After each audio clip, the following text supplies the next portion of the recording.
We have today 32 countries represented based on registration, ministries of health, iBank medical directors. In addition to our esteemed faculty, we have Dr. Gobinda Mukherjee, president of the EBAI, Dr. Javant Mehta, founder, member, and ex-president of the EBAI, Dr. Richard Lindstrom, thank you for being with us today. Dr. Luciane Barbosa, president of the Pan-American Association of iBanks, Dr. Michelle Rhee, the president of the Eye and Contact Lens Association, Dr. Natarajan, immediate and past president of the AIOS, Mrs. Ritu Chabria, the chairwoman of the Mukul Madhav Charitable Foundation. Whether you come here with an iBanking background as an individual corneal specialist or as a student like myself, hoping to learn more about what is going on, how will I access tissue, and how will I keep my patients safe, you're in the right place, and we welcome you all. So on that note, I'd like to open it up with Dr. Graham Pollock from Australia. He's the founder of the Global Alliance of iBank Associations, and he'll be giving us the bird's eye view, global trends in iBanking and COVID-19. Thank you, Dr. Pollock. Okay, thank you very much, and good morning, good afternoon, and good evening, and welcome to my home here. I'll just try sharing my screen with you now so we can kick things off. And here we go. Okay. Now, I wanted to talk today about considering COVID-19 very, very much from an iBanking perspective, and looking at the risks that we're seeing from COVID-19. And the presentation will follow this type of pathway. Particularly, of course, talking about the risk to the viral safety, the risk to our recipients, and also, most importantly, the risk to our iBanking staff itself, but also some risks that we may not necessarily think of when we think about this, and this is risk affecting the sufficiency and the sustainability of supply, and also what we've seen are the risks affecting transnational supply of corneas as well. Now, iBanks are actually pretty good at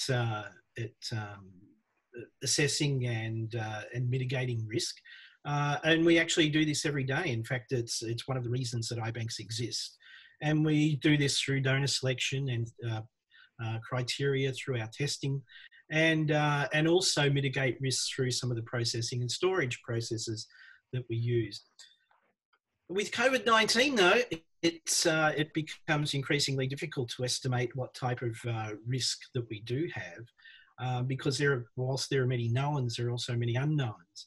But what we certainly do know is that COVID-19 has had an impact right across the globe. As of yesterday, I believe the numbers exceeded 14 million. Certainly, we can see how the cases are increasing rapidly, and indeed more recently, we're now looking at almost 2 million people being infected every week, every 7 days. But what we also know is that different countries and different regions have been affected to a different degree and have followed slightly different pathways, as we can see between Australia and across other parts of the world, right through to the US. These are trends since April. The actual numbers that you can see of cases are actually just up here, though. So we have, when we're looking at the COVID risk, the risks that we can normally well look after within our iBank management, i.e. those donor selection, testing and processing and storage areas. But we also, of course, have risks that are largely out of our control, or indeed some that are even being controlled for us through the public health management and response in each of our communities. And a lot of the responses and a lot of the effects on iBanks is largely down to the preparedness within the health system, or where the health systems are being overwhelmed. and indeed in some instances even on the restrictions on elective surgery.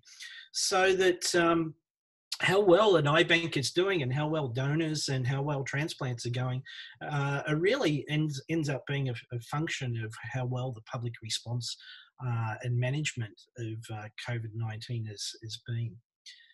But if we go right back and put things again very much in an eye bank perspective, but also in a general perspective, when we look at the safety of the tissue that we're using. Now, so far, there's no evidence of transmission via tissues, organs, or indeed blood of any coronavirus of any type. That includes MERS or SARS and COVID-19. And nor is it being cultured from any transplanted tissue or organs or from blood transfusions.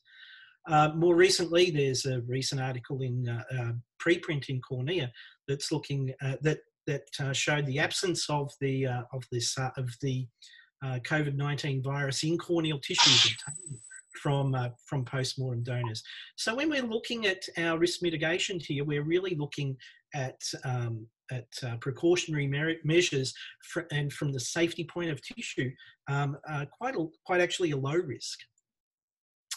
Donor selection, when we look at it around the world, has really concentrated on excluding donors from the point of view of symptoms and history, and also history of contact, and timeframes of exclusion being also based on the incubation periods of the virus and period of suspected infectivity, along with a safety margin there. What you see here are the criteria from the United Kingdom at the moment, and like many countries, many associations, they're looking at both exclusion criteria on people with confirmed or suspected coronavirus, and also looking at the criteria for people that may have had contact with coronavirus. 28 days really seems to be around the world a standard period that most places are looking at for their deferral period for donation. If we look at the donor testing, there's not very many places or very many eye banks that are actually doing any donor testing through the RNA analysis test. The reason for that is that there's certainly questions about the validity and reliability, especially when we're looking at deceased donors, whether it actually relates to infectivity. And also, of course, the lower the incidence you have, the lower the predictive value of the test. So again, just as COVID is impacting different areas at different times and different rates, the evaluation of the risk and the evaluation of the validity of doing donor testing varies across the world as well. But it is fair to say that most regulators and associations are not recommending its use for screening for asymptomatic donors at the moment. When it comes to tissue processing, this is perhaps one of our greater defences. Certainly we know that povidone iodine inactivates coronavirus, and it's well known from both the SARS and the MERS coronaviruses. And indeed, the European Centre for Disease Prevention and Control considers this a disinfection or inactivation step that's validated for enveloped viruses, so that all our corneas, whether upon retrieval or if you're doing enucleation after enucleation, exposure to povidone iodine for a few minutes is a very method of reducing the risk for carryover of the virus. But when we're looking at the sufficiency and sustainability and those risks that come along, the risks on the actual donor pool are met by, of course, is the donor pool being reduced because of the number of people with COVID-19, especially in our acute care hospitals? And yes, the answer is yes. But not in every country around the world, because they're affected differently, and in fact not in every jurisdiction within that. We've certainly seen some stress on referral systems that's occurring though, because our hospitals certainly are stressed, that is affecting donors. And also there are some issues about issues of donor access, where there are local restrictions within an IBank jurisdiction to having access to acute care hospitals or mortuary areas, for example. Also, the effect on donation, there's an effect on donation because of demand. As we've seen health systems prepare for the impact of COVID, a lot of health systems have ceased doing any elective surgery, and therefore the demand for corneas has dropped greatly. And so a lot of the IBanks have responded by deliberately reducing their donor rates to match the demand. Demand, of course, also affects the sustainability of a number of IBanks or a number of iBanking systems even that relies on their income from the transplantation of corneas, and with transplantation down, their economic sustainability is affected. If we have a look at some figures from Europe, we can see some of these effects back in April, where we saw more than half the IBanks across Europe responding that they had reduced their number of donors, or the number of donors had reduced by 75% or more, with in fact 1 in 5 saying that they were retrieving no tissue at all. What's difficult to dissect out from this is whether it was due to a donor pool shrinkage, the referral stress within the system, so they're not getting referred, whether it's donor access, or indeed whether the IBanks themselves are reducing their donor rates due to the reduction of need. But what's also interesting is that there's a spread of effect across Europe here, and that's because the effect of COVID on different countries' health systems has been different. And you see this largely also reflected in the tissues supplied as well, that in fact almost 50% of IBanks across Europe have reduced their numbers to about 25%, or in fact a substantial proportion of them delivering no tissue at all back in April. We have a little bit more of a time frame on what's happened in Australia, and certainly it's been a bit of a roller coaster ride. Certainly we saw a reduction of donor activity as the health systems worked to look at their surge capacity. And so there was a drop in donation because of stresses on the referral systems and stresses within the health system itself. But at the same time, we also saw an increase in transplant activity with the anticipation that that transplant activity was soon to cease. You can see that as we cancelled all elective surgery beginning in April, how the percentages from the previous year's activity at the same time has dropped.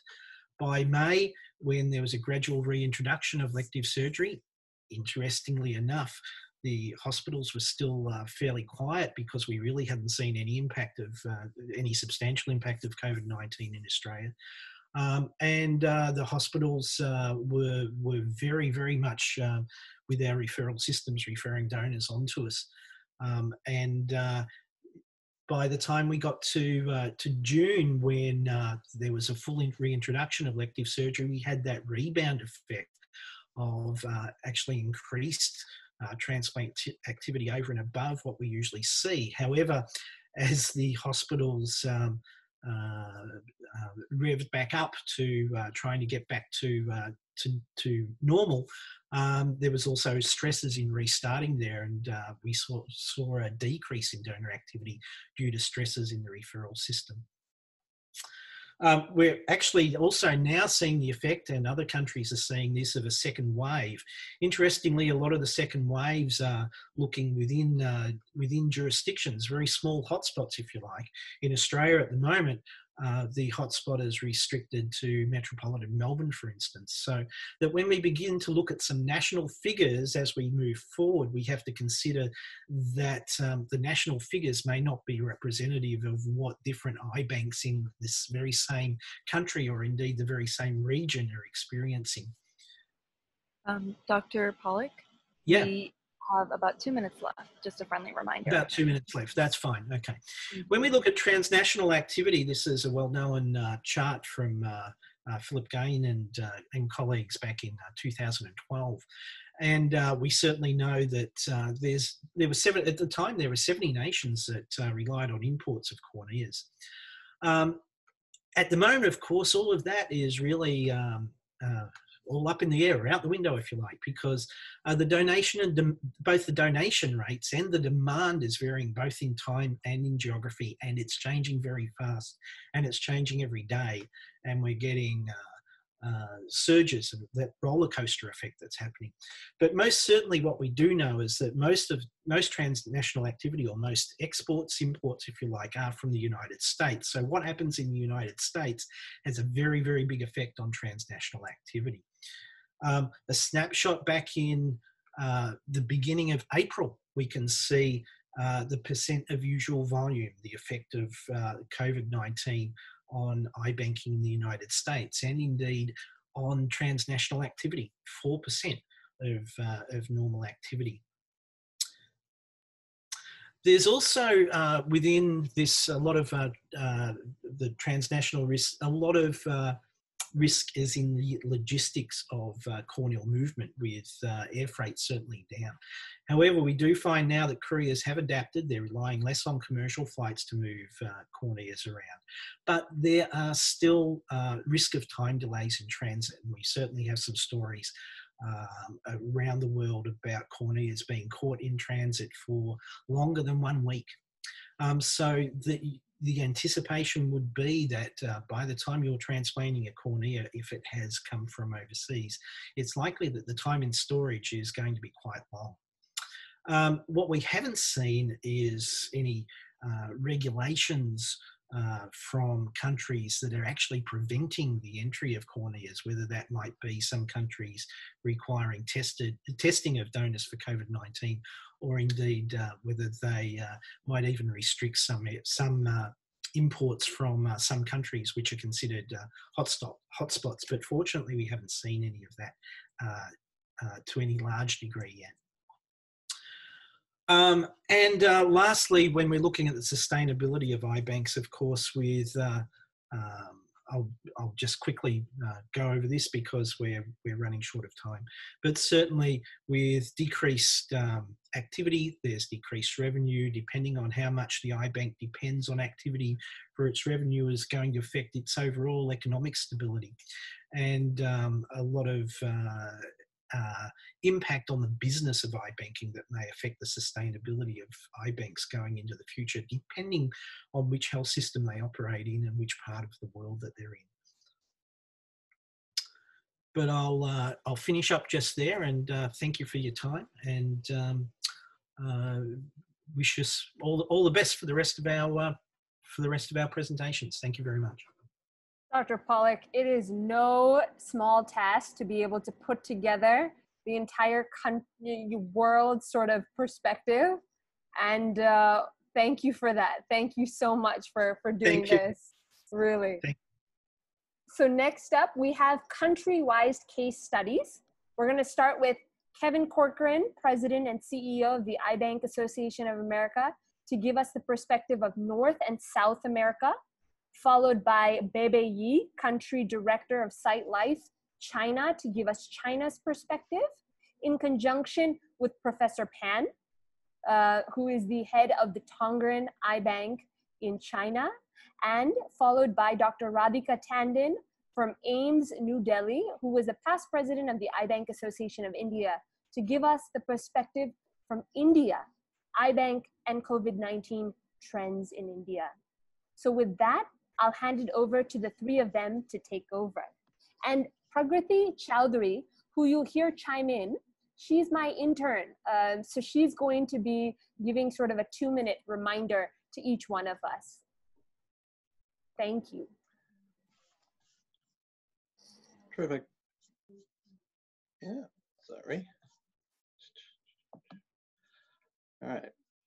Well, thank you very much, Pragriti. Hopefully I won't give you too much work to do. Sorry, let me get myself up to full screen and I can get started. So thank you. My name is Kevin Corcoran. I'm the president and CEO of the iBank Association of America. I'll be presenting on iBanking in both North and South America. Just a little bit of background on EBAA. We have 71 members across the United States. That is all of the nonprofit iBanks in the country. We placed over 85,000 corneas for transplant, both domestically and internationally, and a further 23,000 for research and education purposes. Because we represent all the iBanks, we have conducted a number of surveys throughout the process of dealing with COVID-19 to understand how the virus is affecting our members. And as you can see from this graph, and as Graham alluded to in his presentation, activity really fell off the table in March. By about March 15th, elective surgeries had been discontinued across the country. And so the only iBanking activity was for emergency services. And so activity fell to, as Graham said, about 6% domestically. That continued through April. And then beginning in May, we started to see elective surgeries come back online. Right now, we're at about 80% of typical volume across the country. And activity on the international side has been slower to recover, both because iBanks have fewer corneas for placement because of more stringent screening requirements, and because in a lot of countries, the transplantation activity has not picked up in those countries. So we see that lagging behind. When we survey our members, I also ask them how the virus is affecting them and their business operations. And as you can see, about 20% of my iBanks have had at least one staff member contract COVID-19. And it has had a significant financial impact on our iBanks. My iBanks rely on the fees they collect for recovering their tissue for about 80 to 90% of all of their operating revenue. So when activity slowed to almost zero, their revenue also slowed to almost zero. Between government funds and their own cash reserves, as well as investment reserves, my iBanks were able to maintain their operations. But nearly a quarter of iBanks either reduced staff or salary for their staff or had to furlough or lay off staff entirely. Looking at the impact of the screening requirements that we put in, I'll be touching on in a minute, we saw about a 29% reduction in the size of the donor pool. However, as the graph showed, activity rebounded in May and June, and we see that in their survey results. One of the things that I've asked my iBanks is to give me their response on a confidence scale from 1 to 100. And their response to the 3 questions is telling. In May and June, on a 1 to 100 scale, they felt about their financial situation improving. They gave that a 70. On their operational situation, they gave that a 76. And as Graham was alluding to about the viability of iBanking operations, that got a 92 out of 100. So we do feel confident that my iBanks remain strong. At least here in the States, we're doing well, and we'll be able to continue to do the things that we do. As the organization for the entire profession here in the States, we also provide a lot of guidance and direction on a regulatory and safety front. And so we have been providing guidances to our members since February. And this is a summary of our current guidances to our iBanks. We are not recommending postmortem PCR or serologic testing because of the high false negative rates, because PCR tests are not intended or validated for this activity, and because our FDA does not recommend testing asymptomatic patients, which keeps us in line with most of the rest of the world. We do require our iBanks to screen donors for any kind of signs or symptoms of COVID-19, and those with a diagnosis or a positive test in the previous 28 days cannot be recovered from, regardless of what their current symptoms are or what their subsequent test results had been. While we don't require tests, if tests had been performed, the iBanks are expected to review and consider those results when they're screening donors. And any donor where there is an inconclusive result need to be excluded. As Graham touched on, you're lucky to go first, Graham, because you got all the good lines. We require double exposure to povidone iodine during recovery, and because povidone iodine has been found to inactivate other coronaviruses, while it hasn't been tested on SARS-CoV-2, we have some confidence that that will be protective for incoming donors, incoming recipients. Uh, because there are a lot of moving parts with our guidance, we developed this graph so that our members can track and kind of use a step-by-step process to understand how they should be responding. When you look at this, you'll see that a lot of the eligibility questions ultimately defer to the iBank's medical director. We want to be as conservative as possible and do our utmost to protect the safety of the tissue stream. But we also feel it's important to leave final decisions, if there's any question, in the hands of a physician. This table and all of our guidances are located on our website at the URL below, and they are available to all people, all iBanking organizations around the world. So please, if you'd like to get more information on our guidances, you can go to that URL and access all that information yourselves.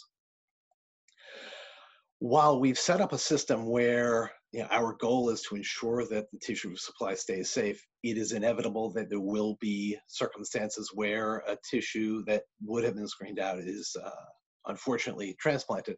And we have had a few cases of that already. There have been 2 cases that we're aware of the inadvertent transplant of COVID-positive tissue into a cornea recipient. The tests were done by one of the recovery partners, but had not been viewed by the iBank before they placed the tissue. And once they found that, they contacted the physician. In both cases, the mate cornea was sent to the CDC for testing, and no infection was found. And there has been no development in the development of COVID in the patients, the recipients who received those tissues. So that is hopeful. As Graham had mentioned, there is a pre-publication article in Cornea that suggests exactly the same thing. So we are hopeful for the recovery, processing, and transplantation of tissue that we will be able to continue to move forward, and there'll be a greater sense of confidence both from the iBanking and the physician, and ultimately the recipient side, that the tissue supply is safe. EBA is funding our own research projects to explore directly into issues related to COVID-19. We launched these research program in March. We solicited proposals, distributed grants. We have 2 projects, as you can see, that we are funding right now. We had a preliminary report from these investigators during our annual meeting a few weeks ago. And as soon as the results are received, we will be distributing them both to our members and globally through our partner organization. So please watch for that information as well. I was also asked to talk a little bit about Central and South America. The Pan American Association of iBanks represents the entire Central and South American region. EBAA is working with the organization, providing some support, and just wanted to understand what's happening throughout our hemisphere. And so we conducted in conjunction, Apavo conducted and we supported. Dr. Corcoran, this is your 2-minute warning, thanks. Perfect, we're right on time. We conducted a similar survey, and what we found in Central and South America is that according to physicians, 46% of physicians reported that their iBanks are making no recoveries whatsoever. And a further 40% are reporting that they're either only recovering for multi-organ donors or cadaveric donors, but at a significantly reduced rate. Only 2% of surgeons in Central and South America report that their iBanks are recovering normally. When we dug further into the data, we found that activity in about a dozen different countries in Central and South America is greatly reduced. As you can see, the activity is almost non-existent, with the exception of Uruguay, which has had just sporadic outbreaks of corona. And interestingly, in Medellin, in Colombia, they're at almost 0, but within the Medellin region, they're running at about 75%. So you can see that the same sorts of issues that we're seeing in the States and elsewhere around the world are also affecting iBanking activity in Central and South America. From an anecdotal base, speaking to those folks, they are having the same sorts of problems with hospitals being overrun with patients, and they're finding capacity challenges across the board. So That summarizes what's happening in Central and South America as well as in the United States. I look forward to answering any questions when the Q&A session comes up. So thank you very much. Kevin, thank you so much for that fantastic presentation. We're going to move ahead to China by Bebe Yi. Thank you. And I'm sure we have a ton of questions coming up on the discussion segment.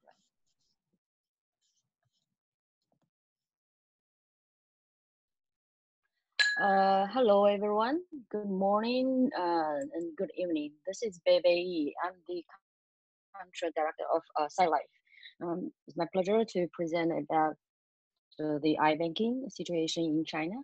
Also, I had a lot of content input from the head of Tongren iBanking and also the Economy Department of Tongren, Professor Zhi Qiangpan, who also provided a lot of first-hand experience and insight about the whole China iBanking and also his own iBank. So we are going on. The first point, just the general knowledge about the COVID-19. So unfortunately, this virus the outbreak was firstly emerged in China. Were known on December 2019, and overlooked a little bit overlooked in the beginning, and then very quickly developed into a huge epidemic in this country, and then the pandemic. Here's a graph of the infection globally, and we can see that in the first peak, that shows Western Pacific, which was many of the numbers was actually defined in China. And a lot of about this virus and also its transmission complications was very quickly and updated in the first couple of weeks in China. This transmission could be possible during the incubation of this virus, and very largely through droplets, surface of contact. If there's any virus on that, and then you touch that and touch mouth or eyes or nose. And now there are more arguably evidence about the transmission through aerosol. And this infection could be a very wide symptoms, including asymptomatic or very mild symptoms, just like flu, or even very heavy respiratory symptoms, or even like organ injuries, sepsis, very heavy symptoms. And the iBank development of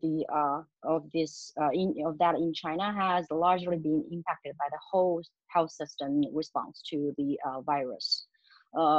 Because of this is a very new virus, and also abruptly outbreak in China.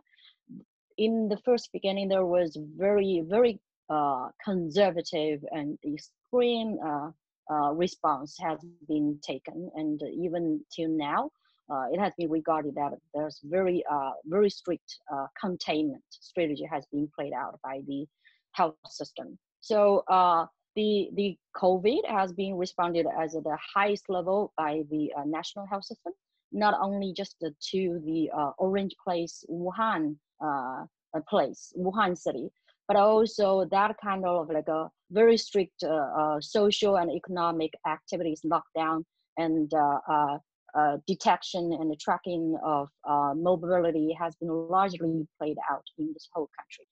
And during the peak time, which was very close, very quickly and close, developed into the mid-February, we could see in the graph that very extreme methods has been carried out by the whole medical institute in this whole country. That would include elective surgeries. That has been sustained till March, when the infection has come down. And also the clinical volume control. For example, the clinical volume control and the inpatient service volume has kept down to almost zero to around 60%, even up to nowadays. and there's close-end inpatient management at that time, and even today that is widely practiced. And also about very strict PPE protocols and positively COVID PCR and antibody test for all invasive treatment.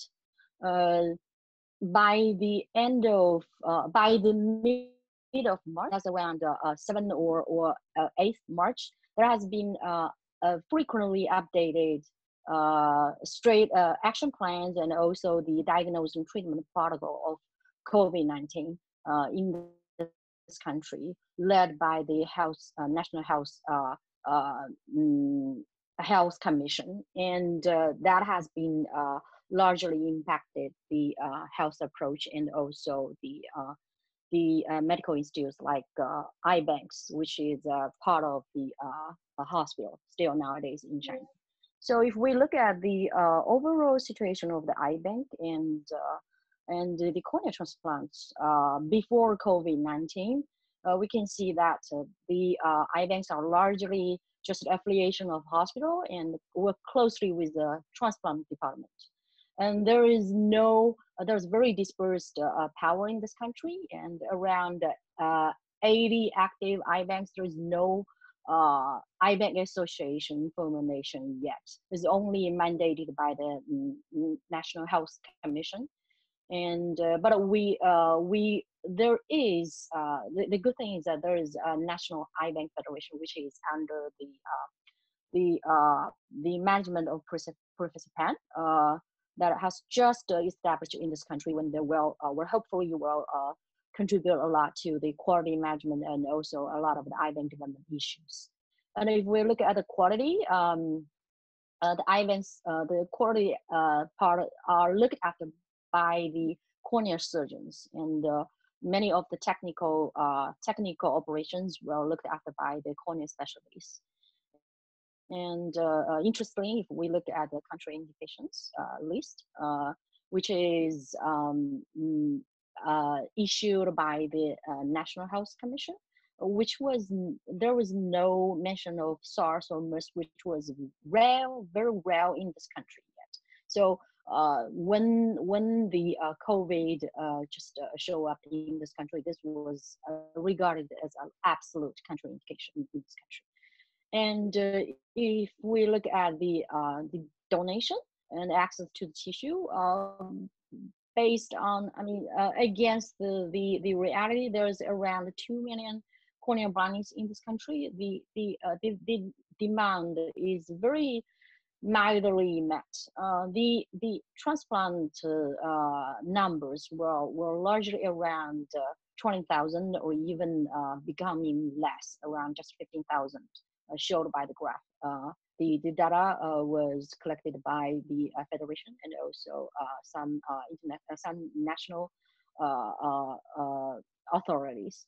And the reality is that largely like 85% to 90% of this donation was largely come from the organ donors. That means the number of the organ donors after cardiac death, that is showed by the graph, that has composed the large the source of the tissue donor and cornea donor. In China, there's 1 minute left. Thank you. Sorry, I'll go quickly. So there's very little community voluntary donors, so which also has some reflection in the recovery during the epidemic. So there is some data showed about the eye bank's recovery as a graph, and many of the screening of the donors was largely based on the result of PCR test and also the antibody test as an absolute country indications. We also see this new normal has caused some challenges and also some ideas for the eye banking in this country. One of that is still largest on the donor, the organ donors, but we have seen that there is a need and hope increase in the hospital-based eye-only donors.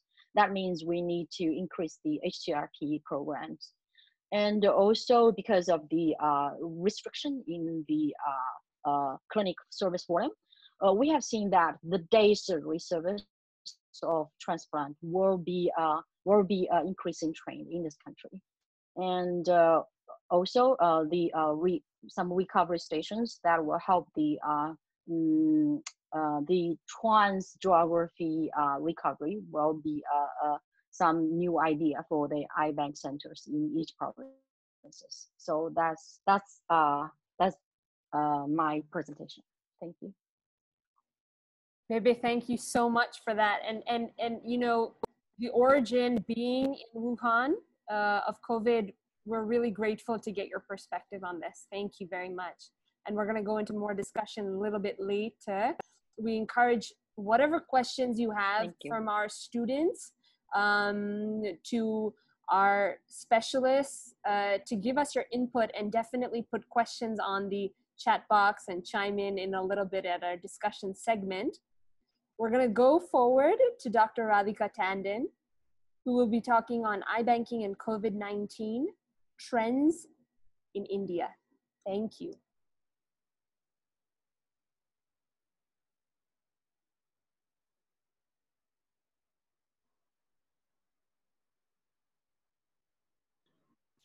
I think we can't hear Radhika. Good evening, everyone, and good morning. Firstly, like to thank Ashiana and everyone for having come together on this platform. It's really very much needed for us all to share our experiences, and I'm glad that you were able to organize this. Am I audible now? Yes. Okay. So I'm going to give you a snapshot of the iBanking trends in India. I just need to see how to advance my slides. 1 second.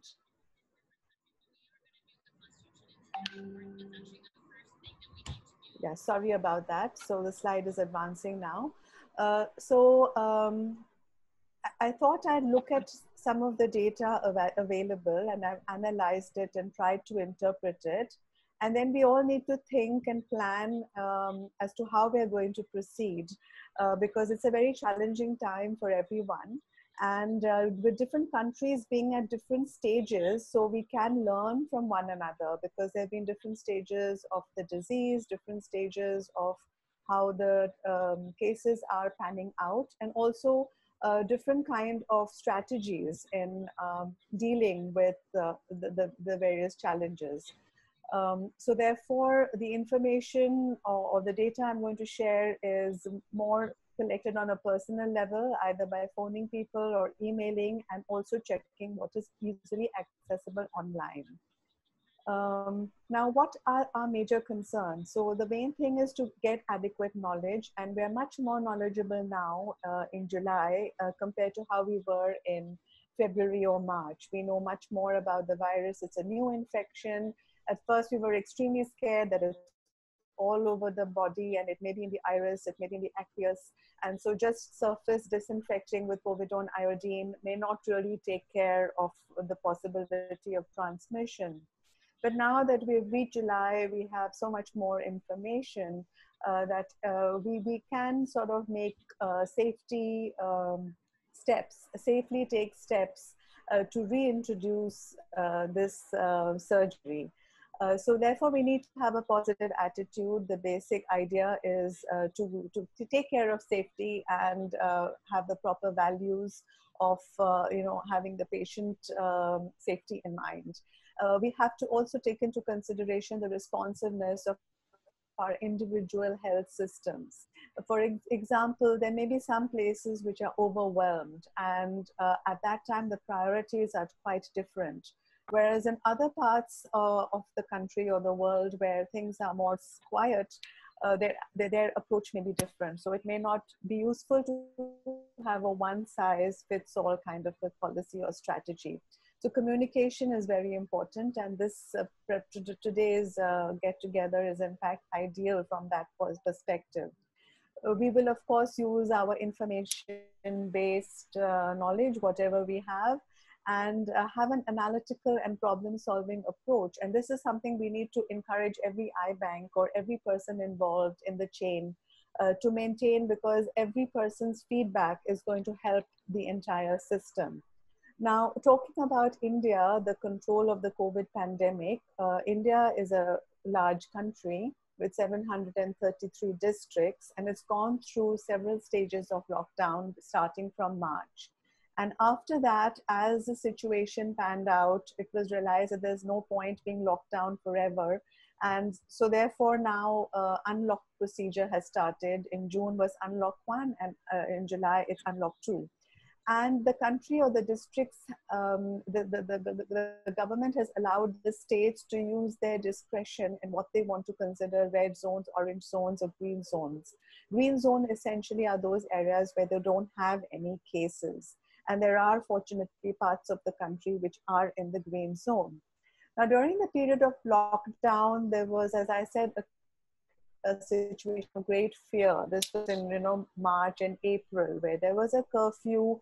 Nobody knew too much, and so then the general atmosphere was to shut everything down and to restrict to only essential things, emergencies, and so on. And now with the phased reopening, things are opening up, and that would also include the response to the iBanking and corneal transplantation activities. And containment zones still exist. So in those small pockets, several restrictions are still in place. Now, one way of comparing how we are this year compared to last year was to just simply look at the data for the corresponding months of 2019.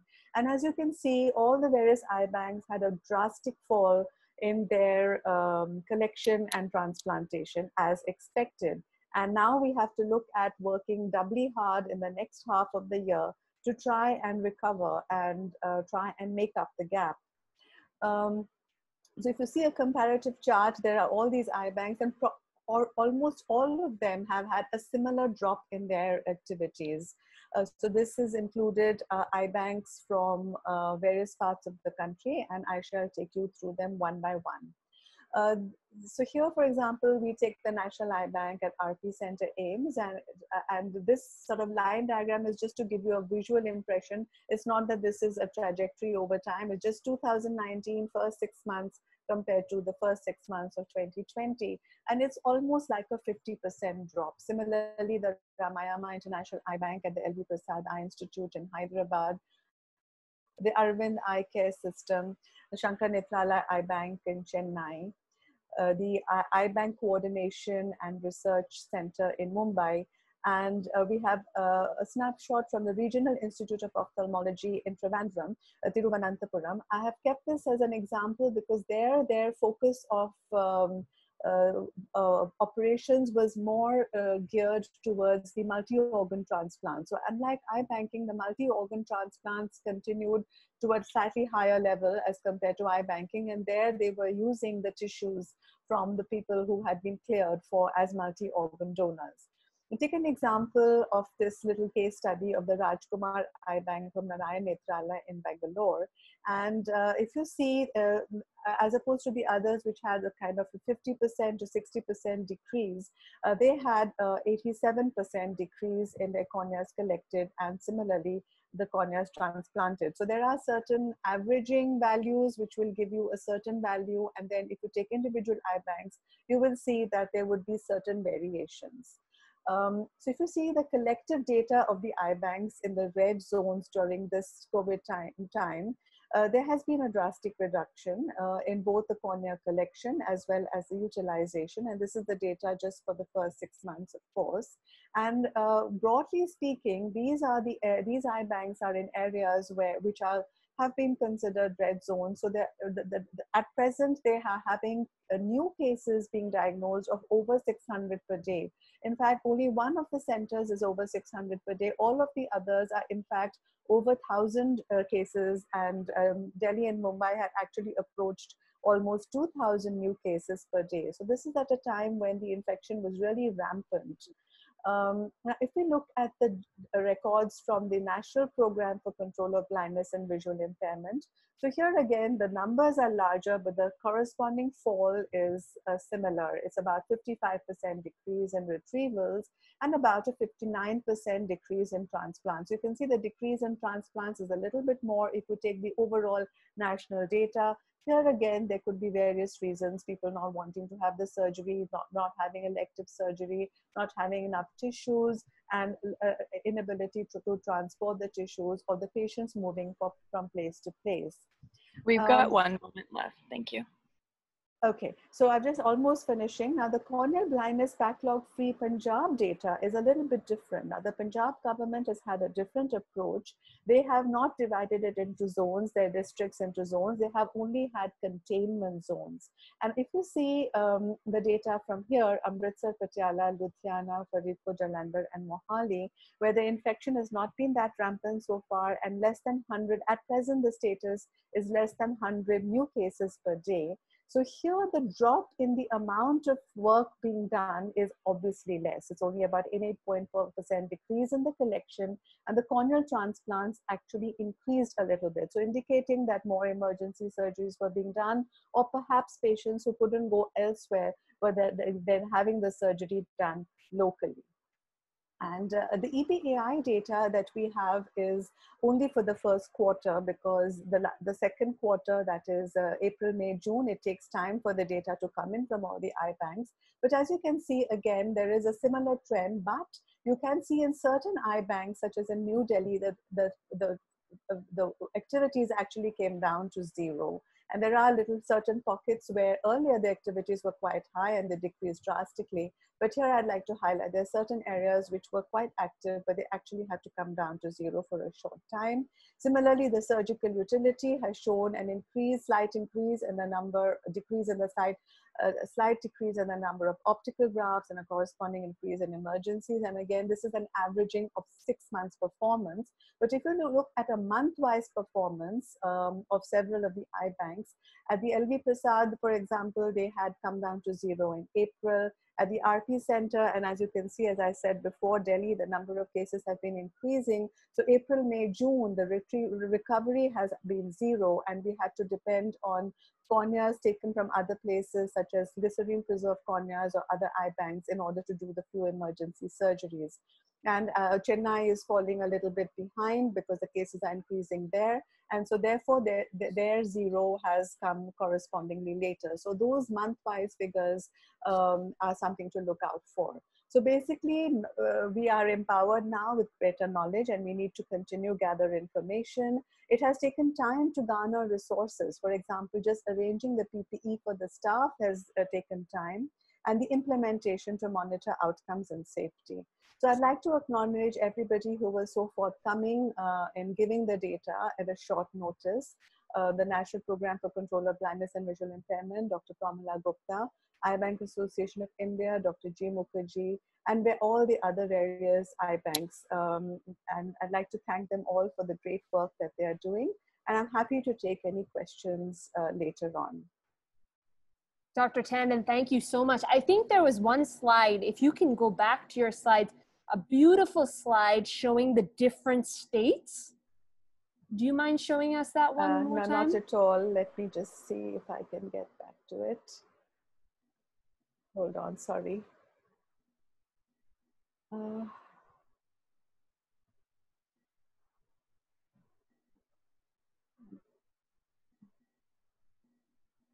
I seem to, wait a minute, I'm not sure. 1 second, sorry about this. I'll try Not to at all. The reason why I wanted to highlight that once again, because I think that those states that have more tissue accessibility, I think it'll be really helpful for those in different states that are on the participation, that are here with us, and who will be watching the recording, to know exactly sort of which states are booming, right? So that we know, okay, well, these are the states that you know, we need to reach out and learn lessons from. How are they able to cope so nicely? I think that'll be very key for those that are India based. Yeah, it's somehow seeming that I have sort of No logged problem. out or something. No So problem. I will No try problem. to pull it up later on. Yeah, that would be great. And it will be in the recording, but I just wanted to thank you for bringing that slide up. I think it's critical for us to brainstorm solutions. So with that, those 4 outstanding talks were our benchmark to move forward with Dr. Audrey Rostov, a good friend of mine, and she's the Global Medical Director for Sight Life. She's going to be co-moderating discussion with me, and I will hand it over to Dr. Rostov to take over. Great. Thank you so much, Ashiana. I'm actually a global medical liaison right now at Sight Life. And thank you to all the speakers. That was excellent presentations, really things that are top of mind. I had a few questions. We have a couple of excellent panelists here. For Professor Pan and Bebe, currently right now, since obviously the COVID-19 pandemic began in Wuhan, China, and your country was hit first and also had the ability to recover as well first. What lessons can those of us in the rest of the world learn from you regarding tissue recovery and screening process? What do you think maybe are if you can give us 2 top take-home messages that we can learn from you, what would they be?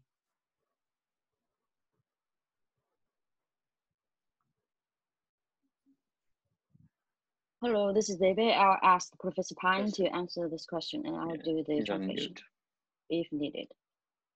潘教授，您现在静音了。Okay. Thanks for your question. Began Wuhan virus inspection. I think from that time we just only got the corneal donation from the OPO, not from the community. So the corneal recovery is continuing, but the number has decreased almost in our hospital, in our eye bank, I think about 50%. And so, just currently you're at 50% then? Yes, and I think all the donor from the OPO, the donors were in hospital, and the patient, the donors were tested by the virus and the antibody, and also by the CT scan in lung. So all the donors may not be infected by the virus. Great, maybe thank you. Can you, yes, maybe you can get some others.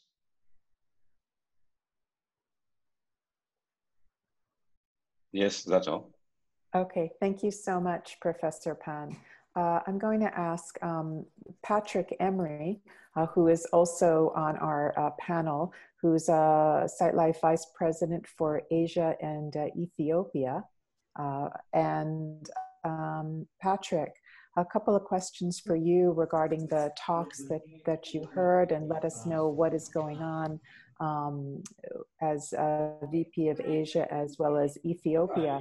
What is the current state in Ethiopia right now, as well as parts of Asia, for both domestic as well as international tissue recovery and usage? Thank you, Dr. Rostov, and thank you so much, everyone, for having me here. It's a pleasure to see so many familiar faces. Certainly challenging times, and have been working closely with our partners across Asia and Ethiopia to help them adapt to the so many challenges, both operationally and financially, safety and health. What we're seeing is that demand is slowly increasing across most of the institutions. And that's partially driven by the fact that physicians are needing to get back to generate additional revenue to cover many of their expenses. But with the exception of Sri Lanka and Hong Kong, Taiwan, and mainland China, most of the iBanking activity has not picked up and still remains very low. Most are below 20% of typical numbers. For the iBanks who are able to distribute internationally, so that would be Sri Lanka and Nepal, they are not able to send tissue to the needy patients elsewhere in the region because of limited flights. And as Kevin mentioned on his slides, the costs are very expensive for shipping at this time. So while demand is increasing, cornea collections remain very low. The waiting lists are growing significantly. And for Ethiopia, they have not only been going through the pandemic that has caused a lot of uncertainty, since considering they were after most of Asia, they've also been going through significant political turmoil where everyone has actually been locked down. And we would have Dr. Menon on the call today, but the internet has actually been disconnected in Ethiopia. So a very difficult time. Our big priority is that we maintain the investment in our partners and give them the tools they need to weather this storm. We don't want to see iBanks close down because of financial limitations. We don't want to see people leave to other industries. We know that this will recover, and we want to give people the support that they need now for long-term viability. Why do you think it is that there's only, it's unfortunate that Dr. Menon was not able to join us. She is the medical director of the iBank in Ethiopia, for those of you who don't know her. Why do you think it is that recovery is only 20%, even as some of these places are in recovery? Why is it still only 20%? Yeah, so a couple of reasons. When wards have a positive case, then typically they block all non-essential staff from the wards. So they block the eye donation counselors. They will not allow anyone in. So then that leaves us relying on OPOs. But for most of Asia and Africa, the OPOs have very limited volume. So China benefits from the OPO numbers, but elsewhere in Asia, not so much. And OPOs, organ procurement organizations. Additionally, with the high reliance on mortuaries or medical examiners' offices, as they're called in the US, those medical examiners' offices are treating a high number of COVID cases. And so for some of our institutions, more than 50% of their donors are coming from medical examiners. But when they have a positive COVID case and they're doing a postmortem or an autopsy, it's likely that we would be blocked out of that mortuary for multiple days because of one patient. So we're seeing starts, and they're false starts actually, because once we do gain momentum, then we're completely stopped or blocked from our donor source for multiple days. Great, thank you. There was also a question, I believe, in the chat here for for Kevin Corcoran. And there was a question asking to please describe the double exposure procedure to the povidone iodine. Absolutely. And I will preface it by saying I'm not an iBanker, so any iBankers who are listening will probably say I'm doing it all wrong. But the medical standards, we have just adopted these medical standards at our annual meeting last month, so they don't officially take effect till September 1st. But we do require, we have always required a dual exposure to povidone iodine. We just became more specific with it. So between the recovery and the preservation of the tissue, the entire surface of the eye must be treated with 5% povidone iodine two times, for a minimum of 2 minutes and a maximum of 5 minutes. So you need to coat the entire surface of the eye, let it sit for at least 2 minutes, and then repeat that process before the tissue is preserved. Hopefully that clarifies the question. Great, thanks. And for Dr. Radhika, is this what's being done in India as well? For India, povidone iodine is being used, yes. Actually, in India, we had insisted that we should have a negative RT-PCR. So I think with the greater knowledge that is available now, that it is not firstly very reliable in a cadaver, and so therefore this is something that can be dropped. Essentially, what is being done now is a hospital cornea retrieval program from a COVID negative donor. And as far as the recovery is concerned, a topical povidone iodine is routinely used. The point of using double application, I think, has not been stressed. So that's something that can be added. Great, thanks. And I think Dr. Ashiana had a couple of additional questions here. So the question goes to Kevin and to Graham as an offshoot of what Patrick was talking about, OPOs and so forth. You know, one of the things when we look at the ranking of the countries that are the most affected, top 10 most affected countries, right? Brazil, USA, Italy. How does that fare to the level of impact on the eye banks? Is it a direct correlation, would you say? And if so, how, rather, if not, how would you say eye banks are basically bouncing back? What have you found to be the key factors to positively move ahead in this scenario?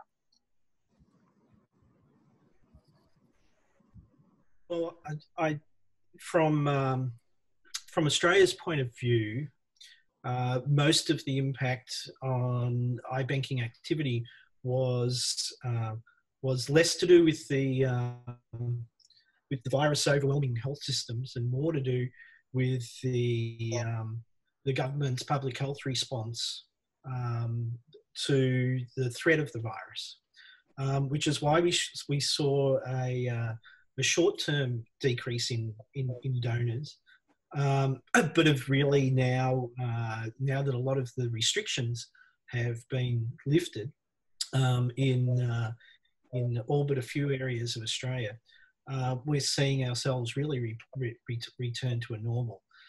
From an economic sustainability point of view, we've been fortunate that we generally operate a national system of corneal sharing. So if one area is down, another area is generally okay.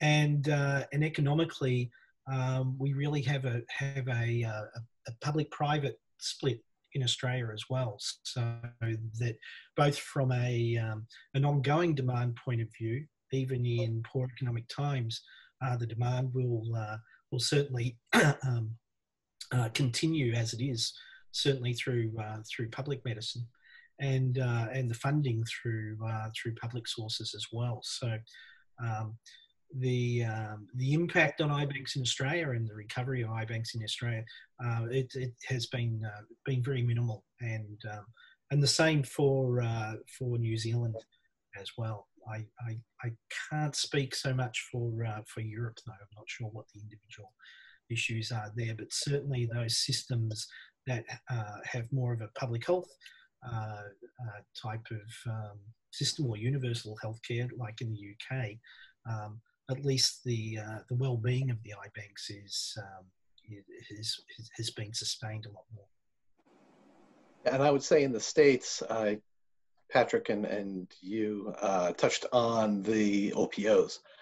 When eye banking activity really came to a halt in the States, because there was still need for about 5% of the tissue is used for emergency surgeries, emergency procedures.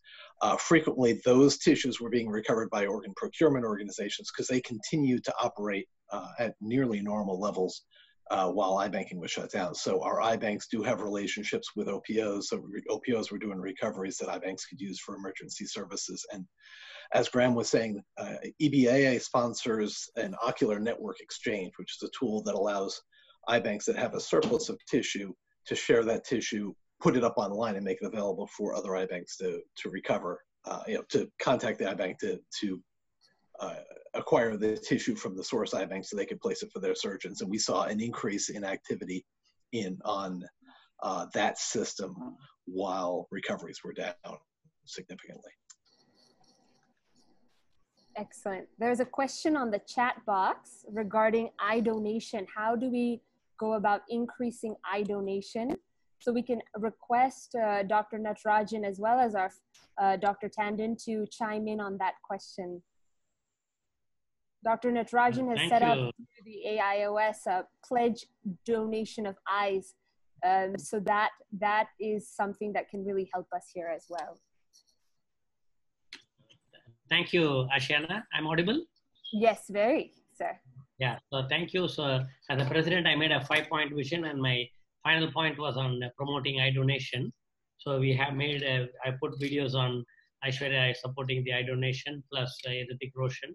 But I think it's all momentary because they all see the movie and probably have a high for a few minutes and only few donate. That's what I used to tell all the celebrities. But I think we have to do something constantly, and particularly during this COVID time, people are having all sorts of myths going on. So I hope people are also watching this, and maybe with the YouTube, Dr. Radhika Tandon and all the experts here who are from India to remove the myths so that we can promote eye donation. And I think by promoting eye, I think we can make some corneal blind see. And I think we should do more public awareness program. And I see Mr. Mehta here. Mr. Mehta, good evening. And I met him first when I came to Mumbai in '87.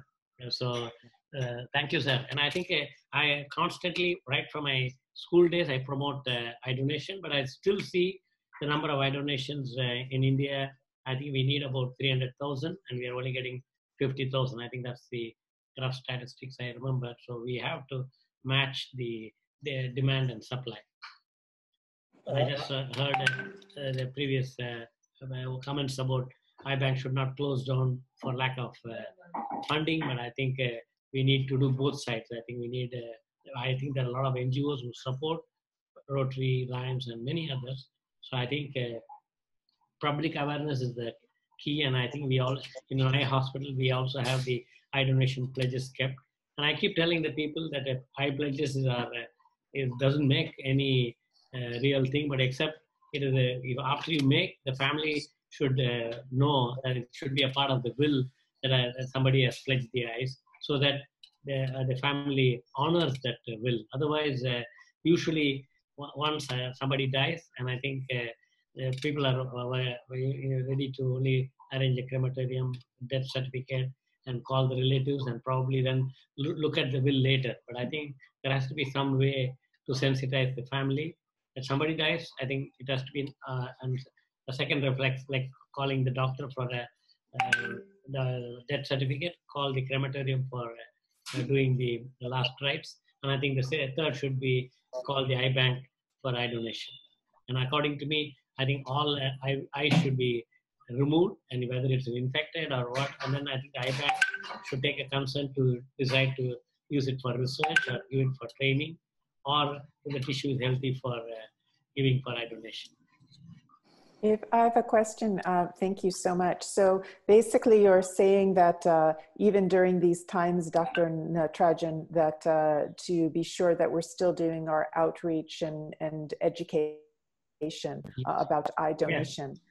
Yes, we should do that. Yes, thank you. Excellent points.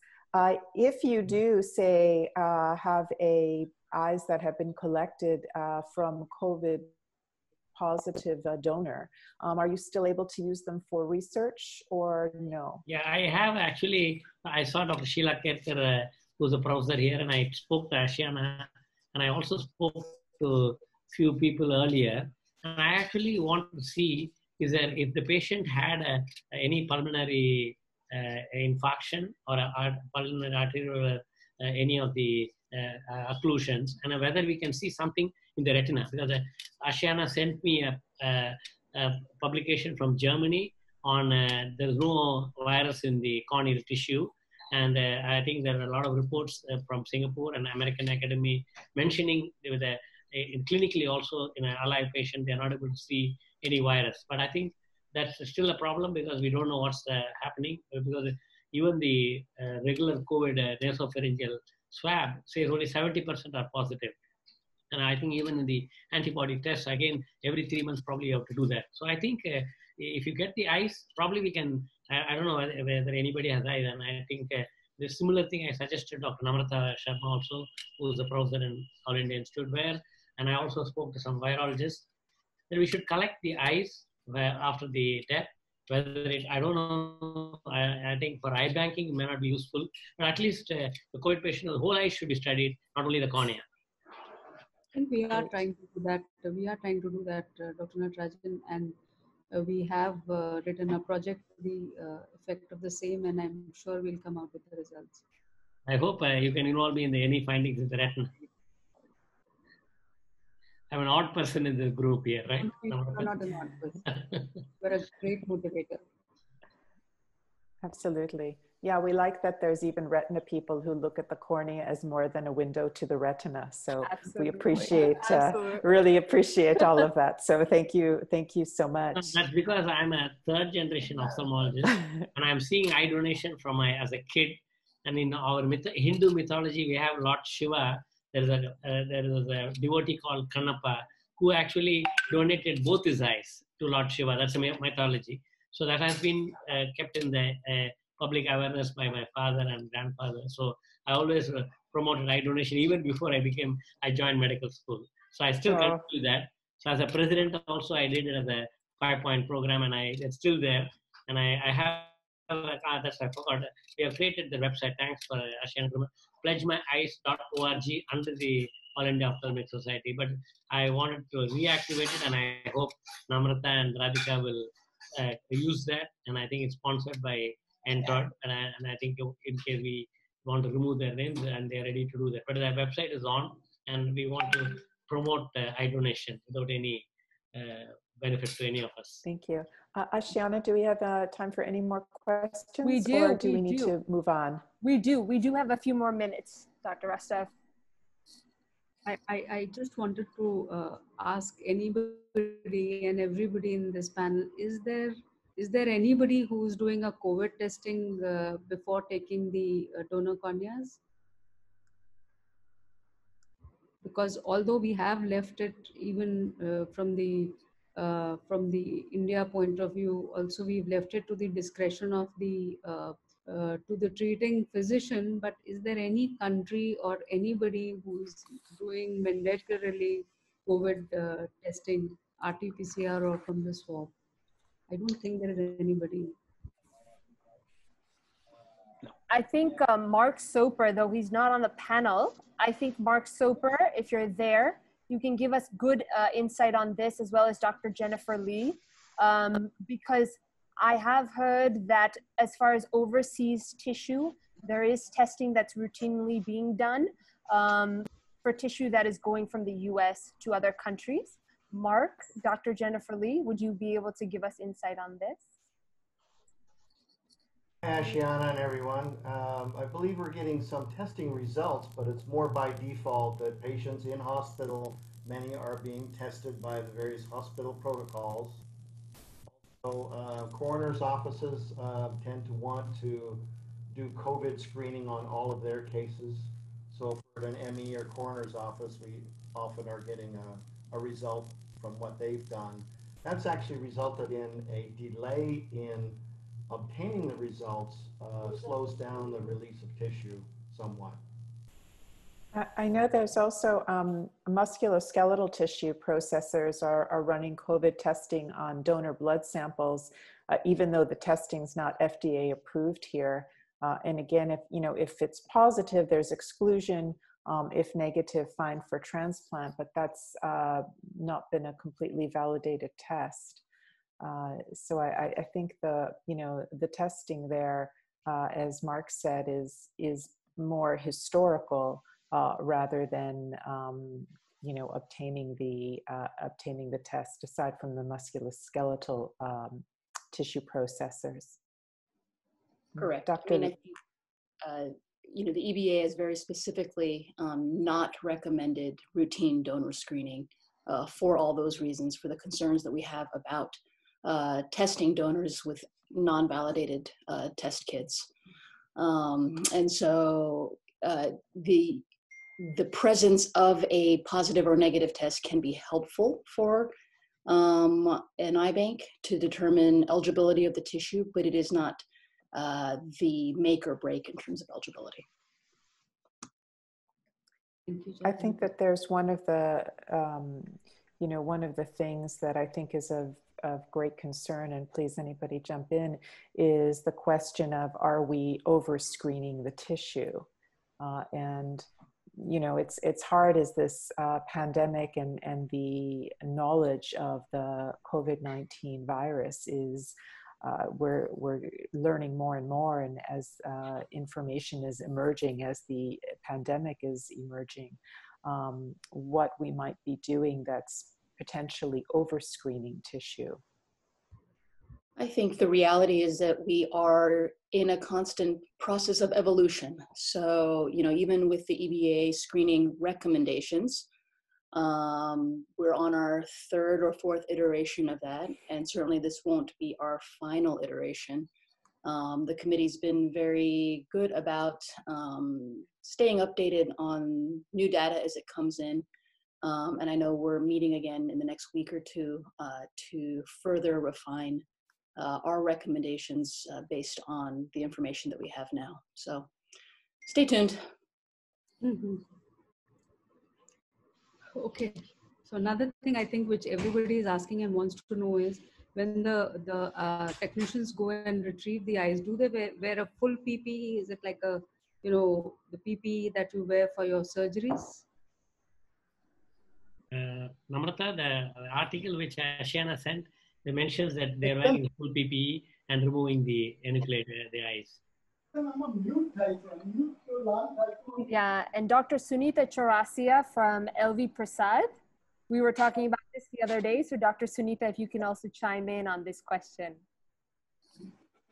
Right. So as far as PP is concerned, we are the recovery technicians, they have to wear a full PP, and it is the same non-porous, it's the non-porous linen, N95 mask and goggles. So this is what we are recommending while harvesting.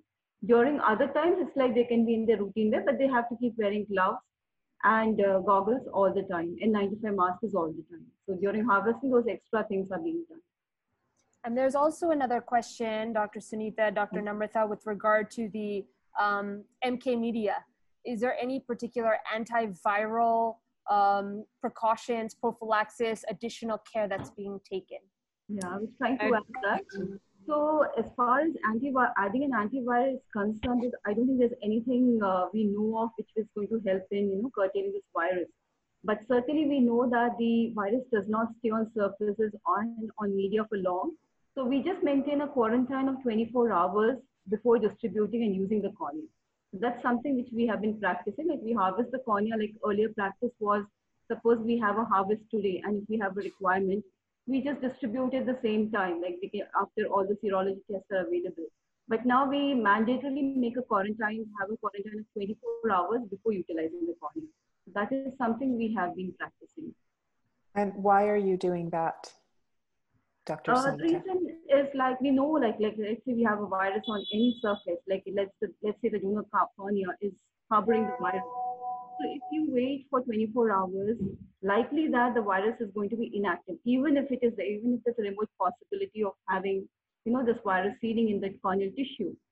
So if you wait for 24 hours, it's not going to stay on forever. So it's like that. So we know that from various sources and various studies say that it doesn't stay for long. So just maintaining a quarantine was an extra thing which we wanted to follow, just to be very, very sure and being overcautious about the tissue.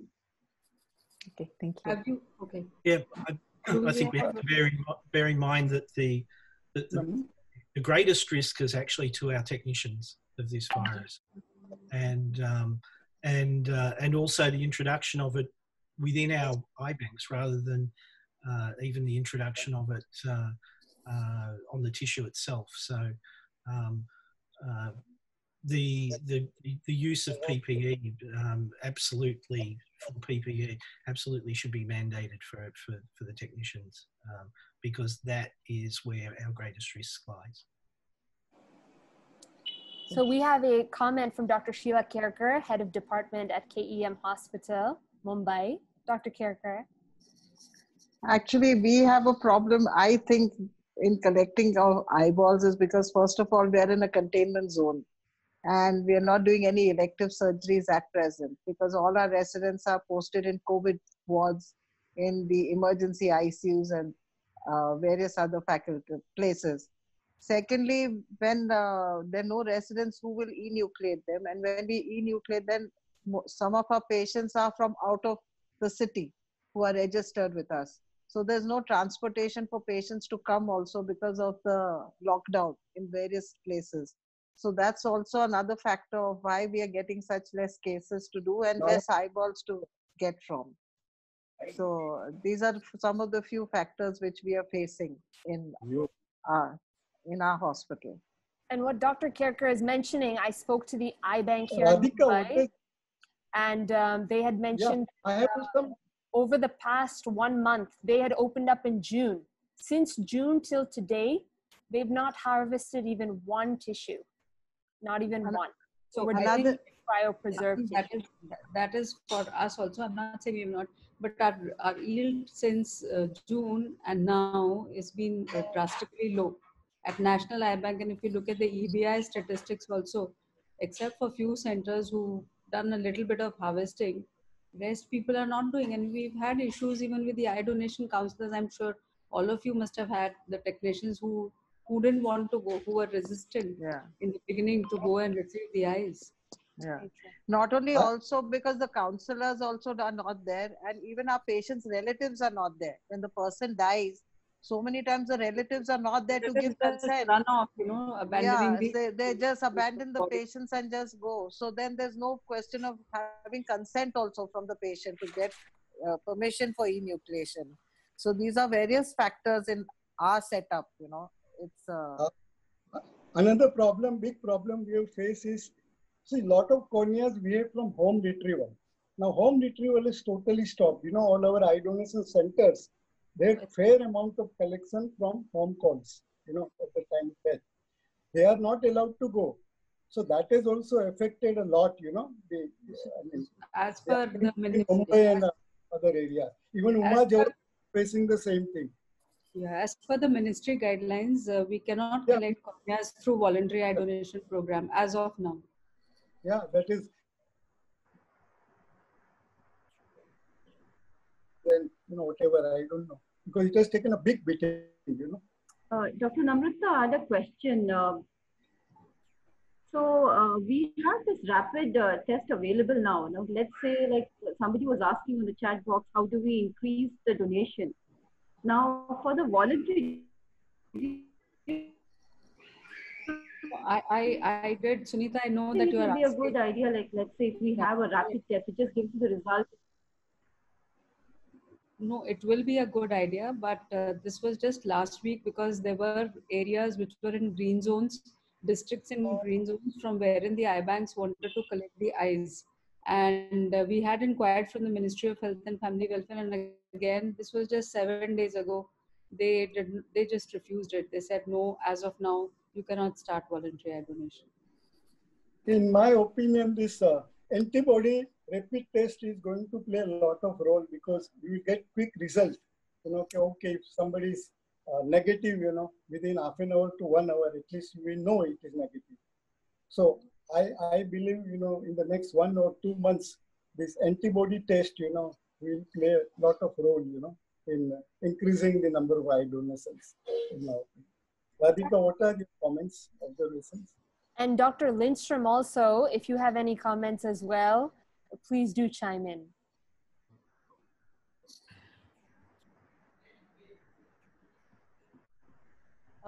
What I would say is that for the moment, we should focus on the hospital cornea retrieval of those from those donors or those cases who were sure did not have COVID. So at least we should start that activity because many of the eye banks had come to zero. So we can at least start by all hospital deaths where the physician is sure that it was not a case of COVID.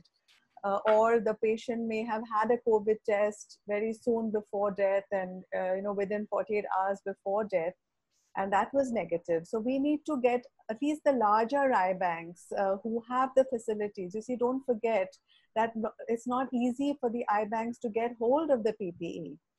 It's not easily available. It's being saved for the people who are saving the lives of the COVID positive patients working in the ICU. So there isn't that much of PPE very easily available. So maybe the larger eye banks who have access to PPE, they can start focusing on hospitals where they have donors, where the physicians are sure that they're COVID negative. And you see, one point of concern about doing a post-mortem COVID test always remains about the validity, because these tests are validated for a living person. So once a person has died, if you take a nasal swab or a throat swab, is it going to be valid 1 hour, 2 hours, 3 hours, 4 hours after death? So we should not try to extrapolate things which are not validated. So the COVID test is really going to be reliable only when it was done before the death, and that really narrows down to hospital deaths. And there are a lot of people, a lot of places where the death may be due to, say, a road accident, or maybe a cardiac death, or even the multi-organ donors. Even the multi-organ donors, we shouldn't be wasting that opportunity. So I feel that from a situation of practically coming to zero, eye banks can be encouraged to start like this. And then maybe as far as the antibody test and the rapid tests, I think those are all approximations, and that too, they've not been validated in a dead person. So we shouldn't try to, try to stretch things and just get a negative report just to proceed. For safety purpose, I feel that it would be better to go for the COVID negative donors. And talking about the povidone iodine, yes, from that point of view, then why do we need to test at all? If the person is wearing a PPE and is saved himself from getting the infection, and you do double povidone iodine, so if that's confirmed as being adequate, then that's something that we can talk to the government again and say that maybe they should allow recovery from even voluntary cases if we're going to do double povidone iodine exposure. That's what I would say. I think those are all great points. I think that some of the take-home messages here, starting with Graham, is that there really needs to be a centralized, concerted public health response to get the disease under control, and very challenging with a lot of our governments, clearly, throughout the world. But once there's more control and containment of disease, then there are less hospitals that are filled with the COVID patients. And then to Dr. Radhika's point, that then once you have wards, say, that are not with COVID patients, you can feel better about retrieval of tissue, and of course using the double povidone iodine technique for retrieval, and having PPE available, which I think it's extremely important to have it available for our eye bank technicians, retrieval technicians, because these are frontline workers as well. We're all on the front lines, and they are as well. And to do that, to ascertain safety of tissue. Then we can also, as Dr. Sunita has mentioned, as well continue with the looking at historical, have they tested positive or negative, and also looking at the cause of death, similar to what we're doing here in the US.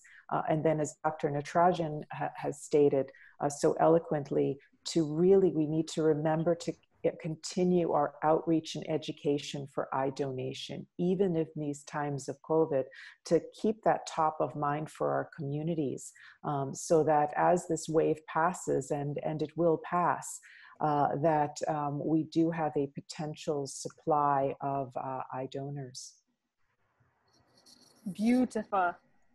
Audrey, thank you so much for summing that up. And I think there's so many aspects to this that perhaps we've not even been able to go deeper. So as things come up, definitely send it on the chat box, and we'll continue this discussion. And I believe we need a iBank in COVID-19 2021 to really see the follow-up in this. So we're going to make a transition before we move to the second half of our segment today. Okay, it's called the Inner Sight Relaxation. And it is inspired, and in the words of beloved Dada J.P. Vaswani, who was titled as Saint of the Century. He left his physical body 2 years ago, July 12th, 2018, and he is my best friend. So, you know, Dr. Menon taught me something. Dr. Menon is one of the 2 iBank medical directors in Africa. She's in Ethiopia. And over the past few days, she said, you know, we don't even have electricity. She was meant to be with us today. And I thought to myself, and I replied back, and I said to her, Dr. Menon, thank you for teaching me a big lesson. Because here we are talking about COVID-19 and tissue and surgeries. But when someone doesn't have electricity, where are you going to be able to turn on the lights in an OT? Where are you going to turn the lights on in an iBank to be able to harvest tissue? Similarly, we're living in a time where there's a lot of turmoil, there's a lot of crisis. And if we look at a tree, for example, if we don't nourish the roots, where are we going to bear the sweet fruits?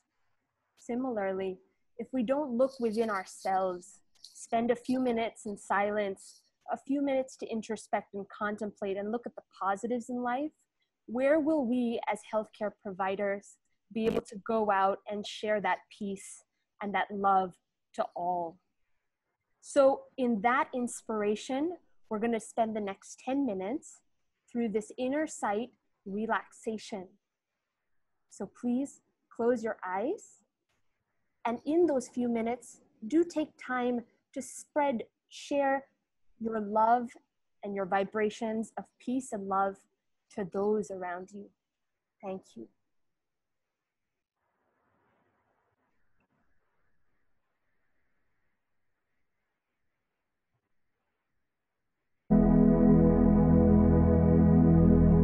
Meditation is the key to living a more rewarding, fulfilling, peaceful life. It helps you discover who you really are and what your true potential is. It enhances your ability to face life and its challenges. Meditation is not strenuous or difficult. It is simple and life-changing. The positive energy and healing vibrations of group meditations are tremendous. The force of group meditations has a great impact on every member of the group.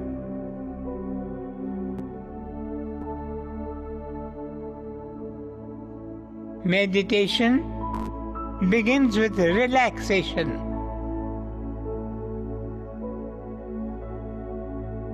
Most of our time we are tense without realizing it. We need to relax consciously, allowing the stressed out and exhausted mind to rest. There are many ways of relaxation. Each one of us must follow the one that best suits him or her. I will but indicate to you today one simple method.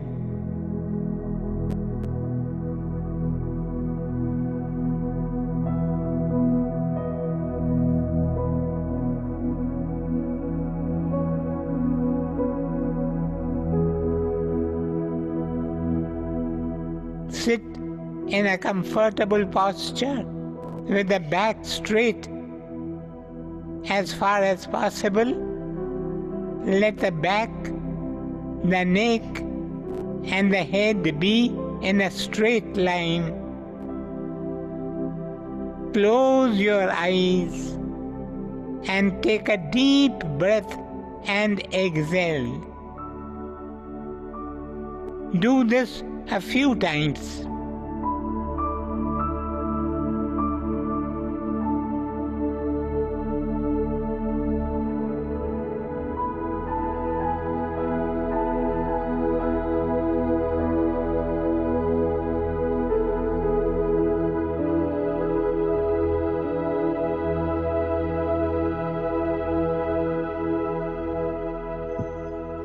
Let your face wear a smile.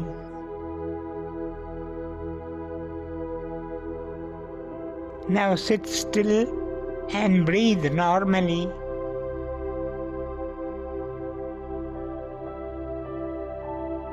Imagine yourself in the loving, the immediate, and the personal presence of the Lord, your beloved. You are sitting at His lotus feet, your arms around His ankles, your head resting on His feet. Say to yourself, here is true rest. Here is true relaxation.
Now relax the body, every muscle of the body.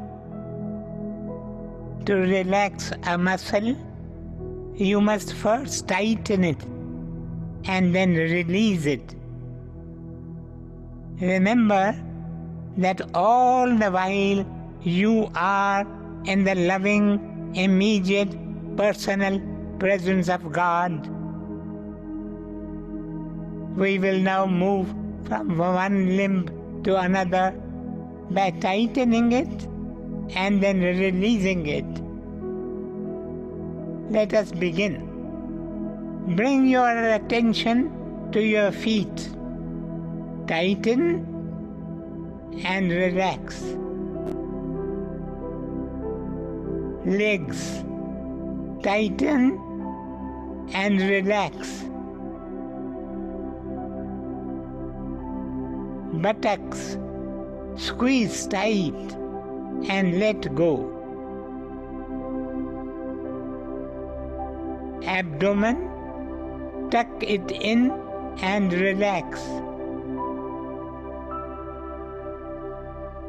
chest, expand and relax.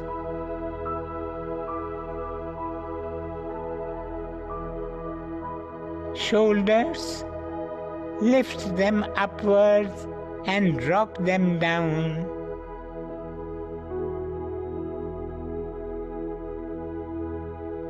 Raise your arms and drop them. Turn your attention to your neck. Gently turn it from one side to another.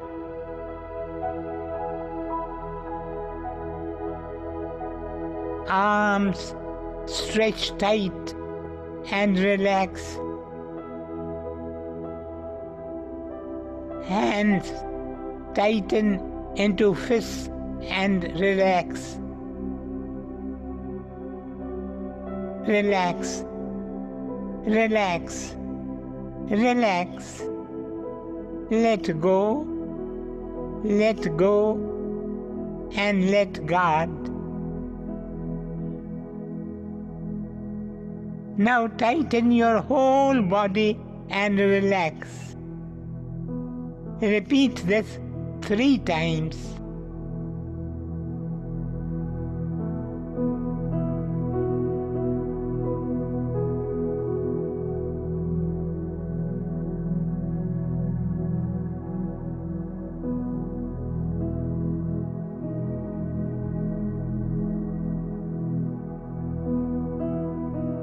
Take a deep breath.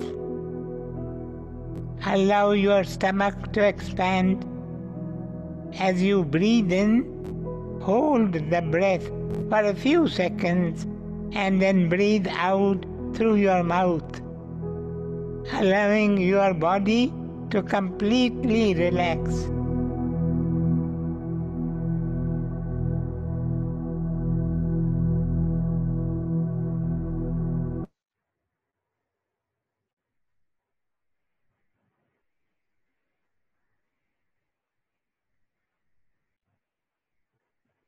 And gently, very gently, place them on your eyes and open them. Continue to smile. Thank yourself for this beautiful gift of a few precious minutes of peace. Slowly turn your gaze around and become aware of your surroundings. This is the end of the meditation. Om Shanti Shanti Shanti.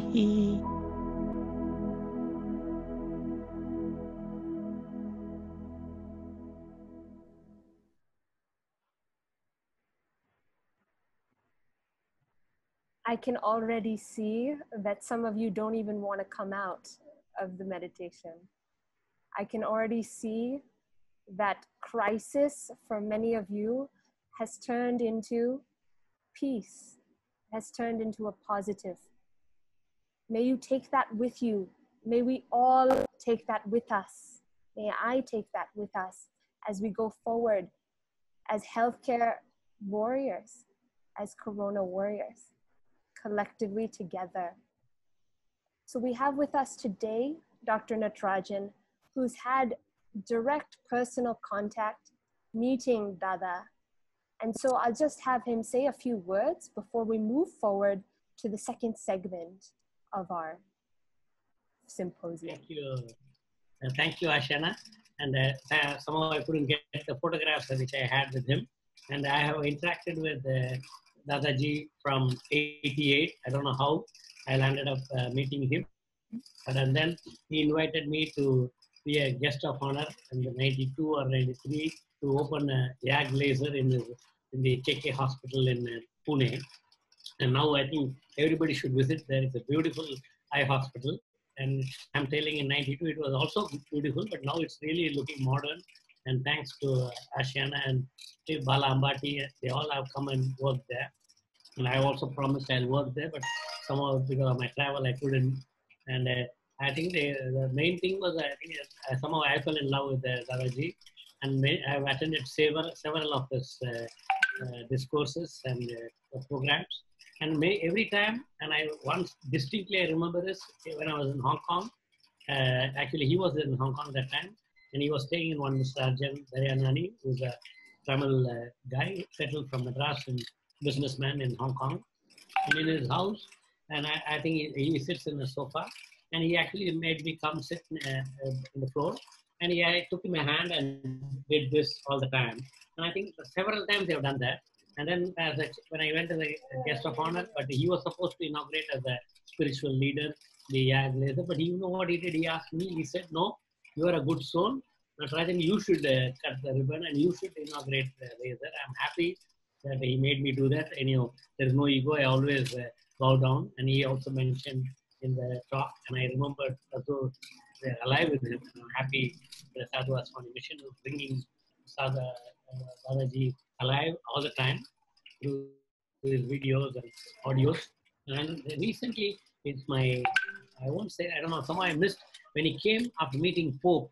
He was landed in Mumbai, and somehow I wanted to meet him. I had all that program, and Krishna Didi through asked me to come to the airport also, but he directly went off to Pune. Somehow I couldn't meet him, but anyhow, I always I'm the spiritual wavelength, and I think he's one, as Ashiana said, he's only left the body, the soul is all of us, and I think I salute him and namaste. And I think really, and what he taught to how to relax, and that's the most important. All of us have to learn. And I think we just finished in India Guru Purnima, where the full moon day, where all of us bow down to the Guru and we bow down to Dadaji. Thank you so much, Dr. Natarajan. Thank you very much. So moving forward to our next segment, we're going to have Dr. Benny Jang's talk. Okay, unfortunately, he couldn't be with us today because of a family emergency, but he was so kind to provide us with his PowerPoint and voiceover. So even though I don't look like Dr. Benny Jang, you can consider me as Dr. Benny Jang for the next few minutes. Greetings, everyone, and thank you, Ashiana, for inviting me to present in your wonderful symposium today. I apologize in advance that if you're hearing this on a recording, then I did end up having to leave the state to attend to an unexpected family matter, for which I apologize. But hopefully you'll enjoy this talk. I was asked to talk about the question of to PK or not to PK, trends in corneal transplantation, as well as touch upon contact lens use in this pandemic era.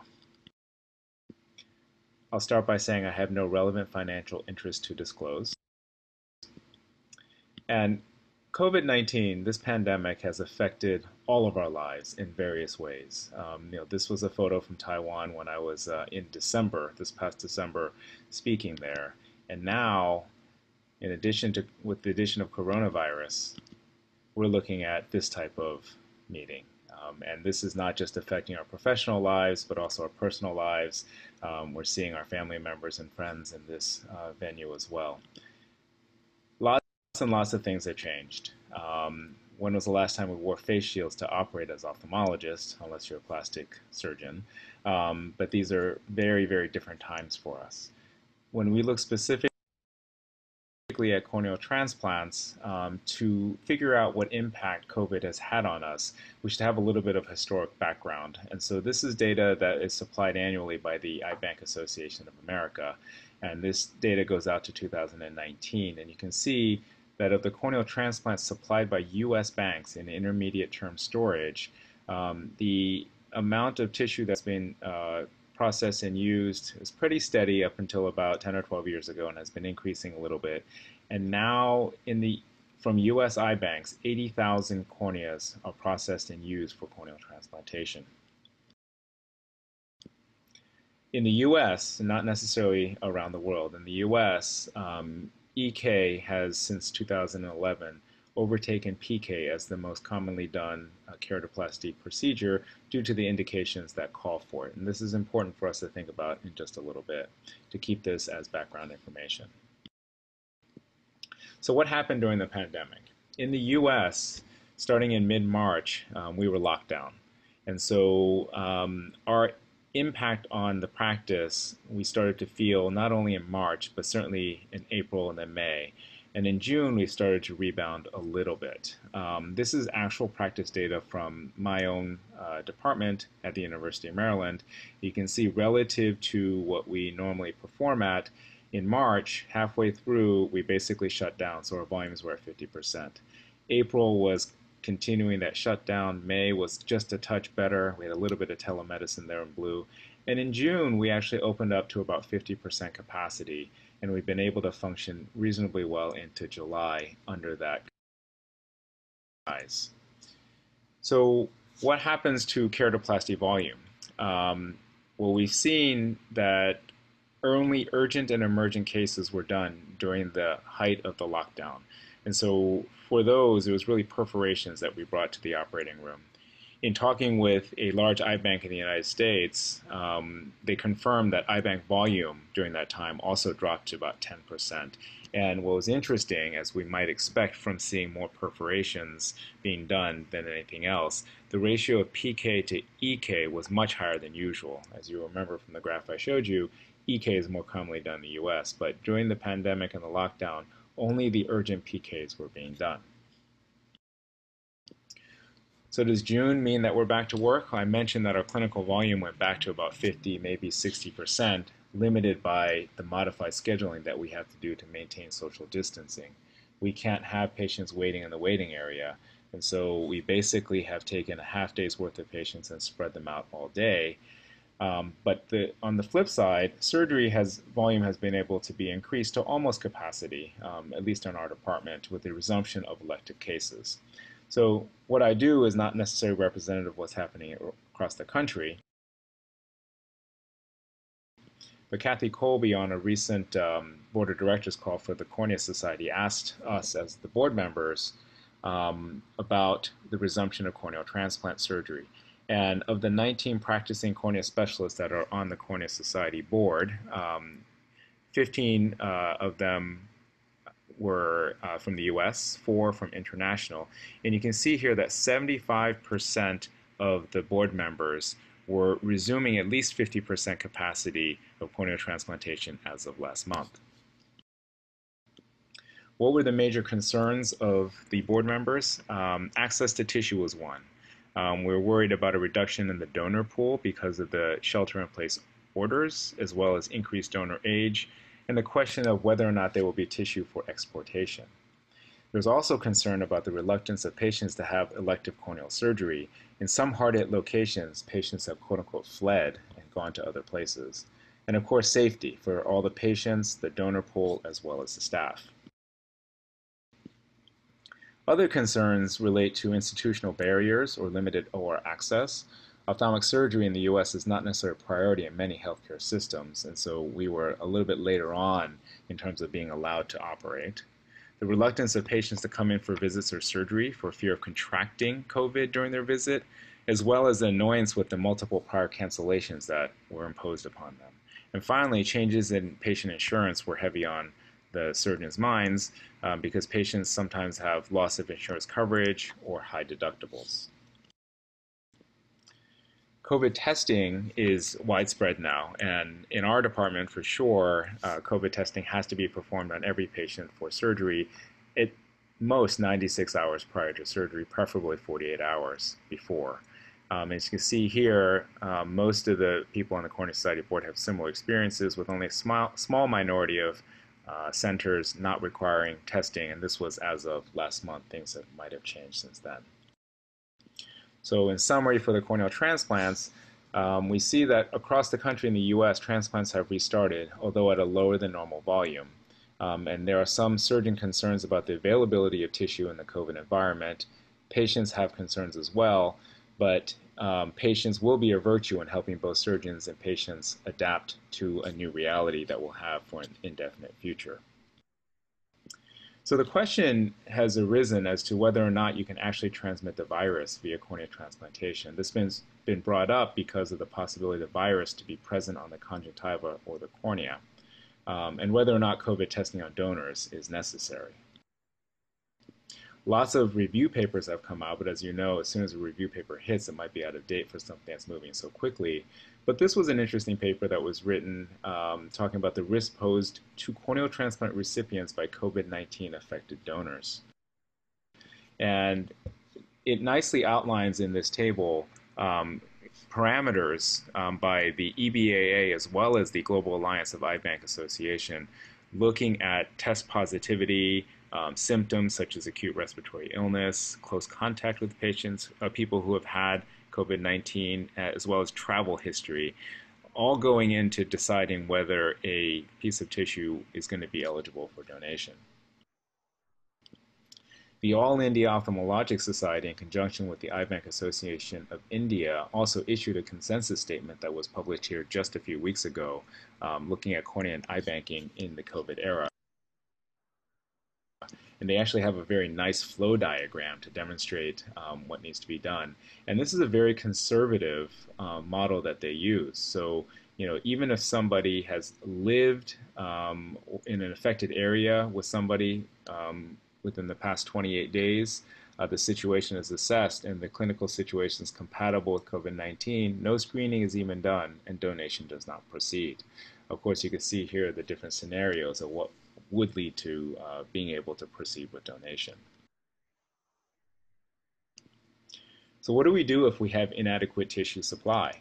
What happens if we need to do an EK and there's no tissue? Other than waiting, you know, the option of decimate stripping only is a possibility. And while it won't be able to be done immediately, this pandemic might accelerate trying to get cultured endothelial cell injections on its feet. What about other options besides PK? There's going to be emergencies that we're going to have to do, and if we don't have tissue, a couple of options are conjunctival flaps, or in my preference would be cryo or glycerol preserved tissue to at least provide tectonic support, and then at some later time come back and do a PK that's optical. A quick couple of notes about the pandemic and contact lens wear. There's been a lot of questions about whether or not patients can wear contact lenses. And the bottom line is that there's not a lot of evidence that suggests that contact lens wearers who are symptomatic should cease contact lens wear, as per this article that's been written by a number of very prominent optometrists.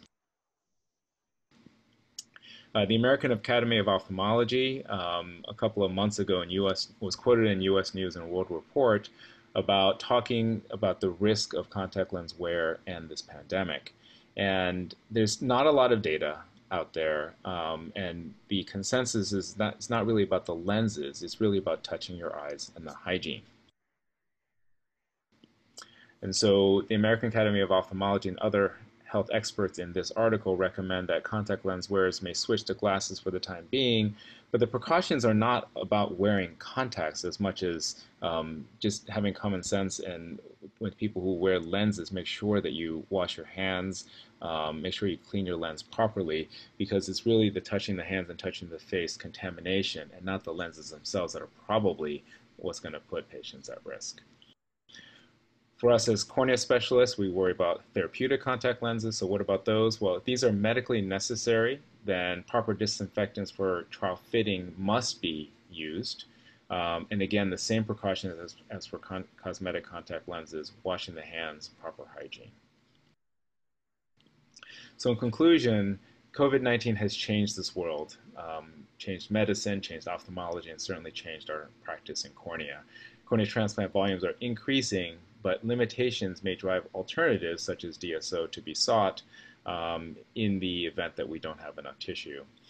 Eye banking practices continue to evolve. As we learn more about the virus, we know what criteria and guidelines we need to follow, and these will be evolving as well. And contact lens use is cautioned, although not necessarily suggested against. It's mostly because of the hygiene and not necessarily the contact lenses themselves. Thank you again, Ashiana, for inviting me to present today, and I hope that you all have a great rest of the symposium.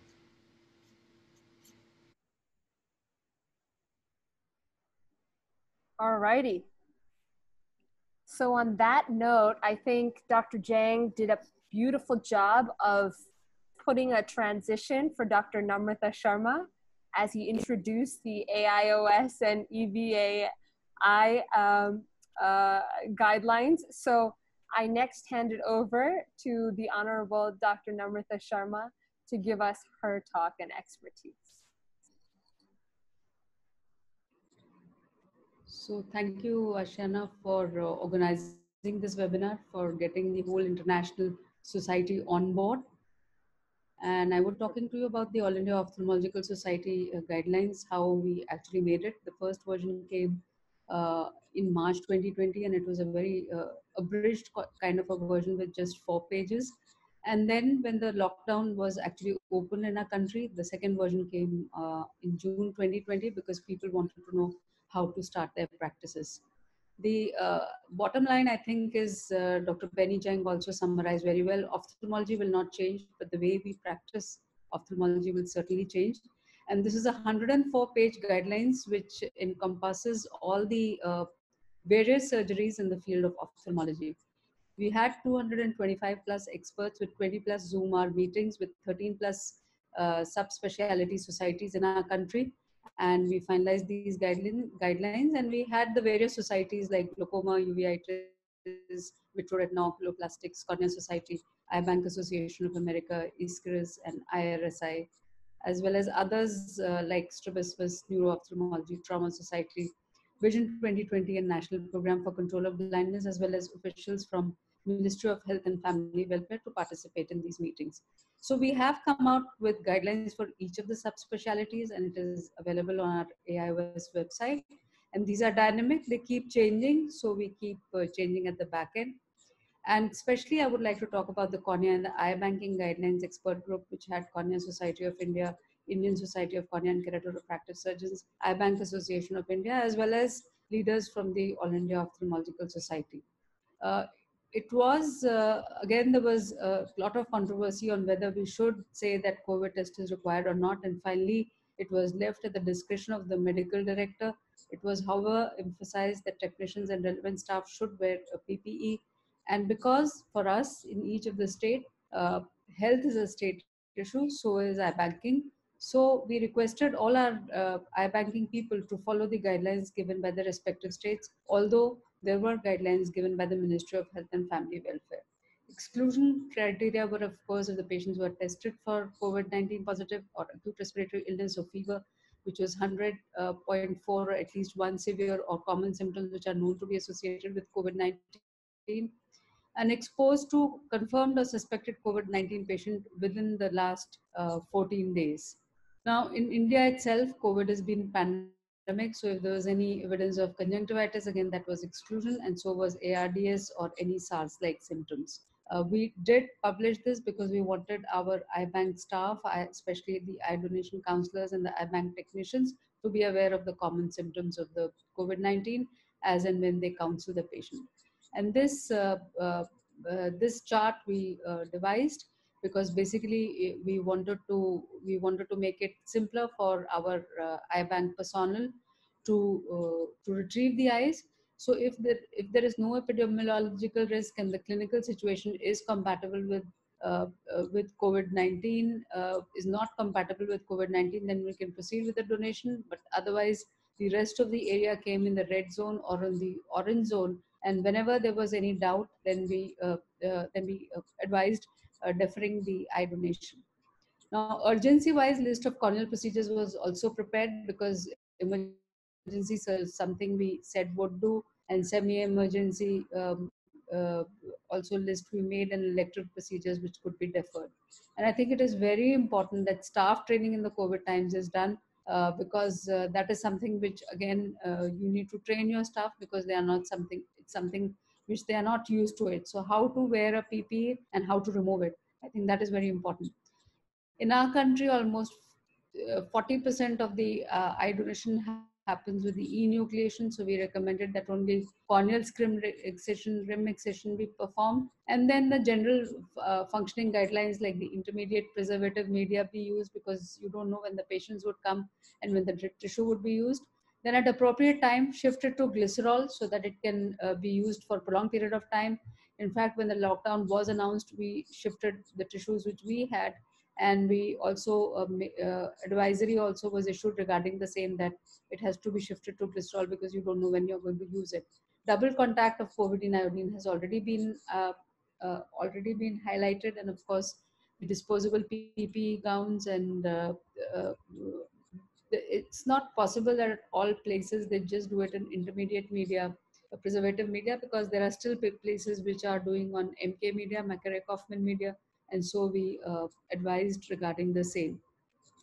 Then UV light, although doesn't have much role to play, but it is a good idea to expose the laminar flow hood for 30 minutes. Then the the the use of Arogya Setu, which is our local tracker in our country for COVID patients, was also emphasized. And of course, the technicians were also trained to do a good hand wash and sanitization. And this is the housekeeping protocol for all the areas of the eye bank which need sanitization. And there were steps which were also highlighted by the Ministry of Health and Family Welfare, Government of India, as to how you have to inform people at home so that you do not carry coronaviruses back home, and sanitize yourself before entering your houses. This is the declaration of the screening form for the COVID-19 infection, which everybody has to give, including the staff, because they also need to declare that they do not have any COVID. And as far as the patient is concerned, all the protocols of physical distancing have to be followed when the patients and the patient's relatives, they come to the hospital. Then again, adequate distancing and adequate sanitization is required. 1 meter, 2 meter distance has to be appropriately adhered to. Breath shields are required for slit lamp evaluation. Then appropriate cleaning are required, especially when you're looking at the recipients, and proper measures have to be taken when you're investigating them for various investigations. Of course, lacrimal sac evaluation is a big no-no, and discussion is required, and you need to have a negative for SARS coronavirus 2, even for the patients who are undergoing a corneal transplantation. Try to avoid GA unless it is mandatory. It may not be possible at all the times, because sometimes you have to do a therapeutic graft for perforated cases. Then we've also trained our staff in donning and doffing, which I think everybody knows, and this is the PPE for the surgeon in the operating room.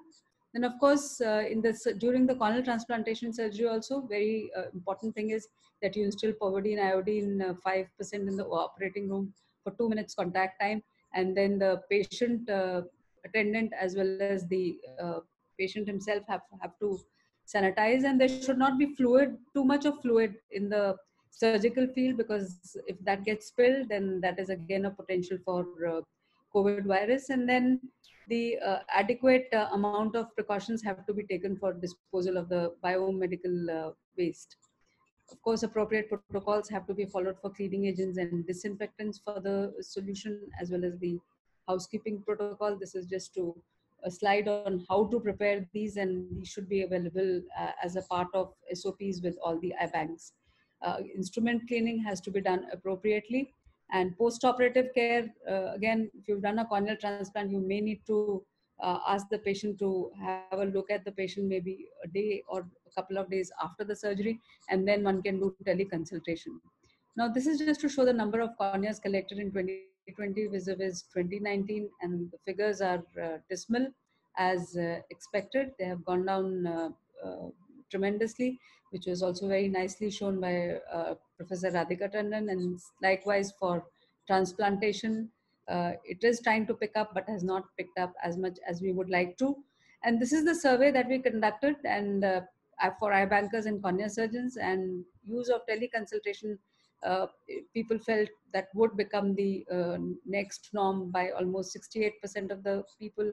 Then expectation to get back to normal practice, it would take more than 6 months by 42% of the people. And special training for eye bank staff, I think 80% of the eye banking people are already doing it.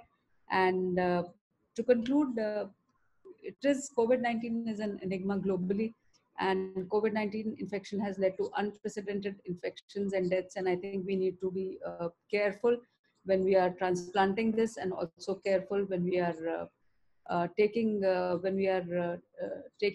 corneoscleral rims as well as the eyeballs from such patients. So I would like to acknowledge all the people who contributed into it, and thank you very much for your kind attention. Dr. Namratha, thank you so much for that. I'm so glad that's recorded so that we can share that with all of India and throughout the world for their, for this to be used as a model. We're going to have questions at the end of Dr. Jennifer Lee's talk, just briefly, so that we stay on time. So any questions, please do post it on the chat, and instructors are welcome to answer the questions directly on the chat. We will have time for a couple of questions out loud after Dr. Lee. Next up, we have Dr. Manisha Acharya talking from a individual eye bank perspective. Now, Dr. Manisha Acharya and Dr. Jennifer Lee have worked hard to sort of not only bring in their eye bank, but also kind of talk about individual eye banks in different parts. And so we're going to get to hear, how does a single eye bank deal with the current crisis? Thank you, Ashiana. This is a great platform to share what, as an individual eye bank, we have been doing and learn from everybody's experiences. And I already have got so many ideas how we can improvise in our eye bank. So,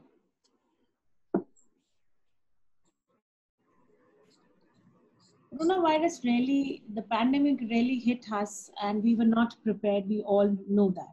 And there were a lot of learnings as we are going through.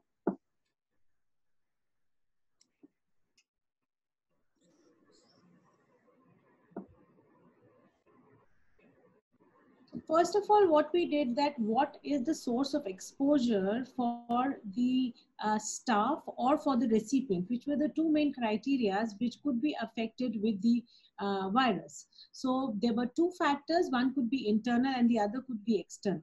In the internal, it could be the eye bank and the hospital staff or the visitors, but the external were more important for the staff, those who were going out, being the HCRP hospitals, the family members and attendees. For the recipient, it was mainly whenever they are visiting a hospital, the staff or the visitors which are coming to the hospital or their home, or the media-sealed corneal tissue. As we've already come to know now, that exposure from the media-sealed corneal tissue at recipient's treatment is extremely low. So the focus of on the locus is usually at the eye bank staff who's going out. This is the reference model of the eye bank I'll be discussing upon, where we expect the exposure risk which is mapped out here. So we see that most of the risk level is high in the donor acquisition part, in the harvest part, but evaluation and distribution are still at a medium exposure rate. And HCRP, definitely, if you're at the COVID hospital, it becomes high. So again, this is the exposure risk map for the eye bank personnel and all the levels of the workflow of the eye bank. What came to our rescue was this AIOS guidelines, which have been very nicely described by Dr. Namratha recently, and we took a lot of help on how to start in our hospital. So the operational readiness had to be there. In March, after 22nd, we actually did not have, the lockdown started on 22nd, and 20th was the last date when we had the last tissue in our eye bank in that month. So when April passed on, we had to start preparing of what we would do. I think, before Ramesh comes on the screen, we would like to take questions for now. Sri Ganesh or Dr. Maipal. Excellent presentation. We're going to, Dr. Manisha, give us a one of the studies that we did looked at surgically induced astigmatism and white to white, and we presented this in APAC and this Bali, it got this poster, and I think that is one parameter which is that coming from your end, or is that coming from yours? It's coming from your end? That should be taken, because if you have a larger, what we found is if you have a larger white to white, then the surgicality use of astigmatism is less when compared to a smaller white because the cord length of the incision relatively. Ask him to mute, please. Okay, Dr. Manisha, sorry about that. Sorry about that. We have muted everyone so that you are able to continue. Thank you. So can you hear me now? Yes, yes. So the readiness was important, of which the most important was the trigger. When patients like these come to the OPD, you feel that you have to do something to start and resume the functions. But what was important that the team before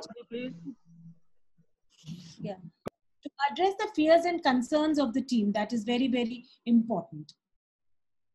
Onboarding requirements for the team in the form of PPE kits and safety requirements were met, and smaller teams working in different shifts and days were planned. Then we had to think about how to open up. We thought we have to open up in phased manner and which center to choose where to collect the tissues from. And then specific feedbacks from the EDCs and ERTs on the field was very, very important. So initially, like before the COVID-19, we had these 4 sources from where we were getting the cornea donations. And in this period, we just restricted ourselves to the HCRP in non-COVID hospitals and telephonic screening wherever possible. For the readiness, we had to have certain requirements for the team. That was the first being SOP guidelines revision or modifications which happened. The PPE requirements as per the guidelines. Online training of COVID-19 was done rampantly, even when the staff couldn't come to the hospital. And online training, even on the donning and the doffing, was started way back in April, so that by the time we start, we were very much aware of what was going to happen. The new screening form and template of COVID-19 was introduced, and training was done on that. Then we also came up with a double check screening forms. Most of the notifications which we thought would be taken over phone, we had to streamline our night duties, and from 1st June we resumed the iBank services as much as we could. This is the screening form which we made, and another double check form. The first form was being filled by the eye donation counselor, and then the second form, once the tissue was back in the iBank, the call was made by iBank manager in order to make sure that whatever was the screening was done. And at that point, usually the family is a little bit in a shock state. So if you call them back after 24 hours or just by another person, by that time you may get another opinion. And then we resumed our iBank services. There were challenges, and then we looked at solutions whatever we could. The notification numbers were less. We increased the calling frequency and most of it on phone with some very little field visits to non-COVID hospitals. At that point, Delhi government also issued that 20% beds of all hospitals would become COVID hospitals.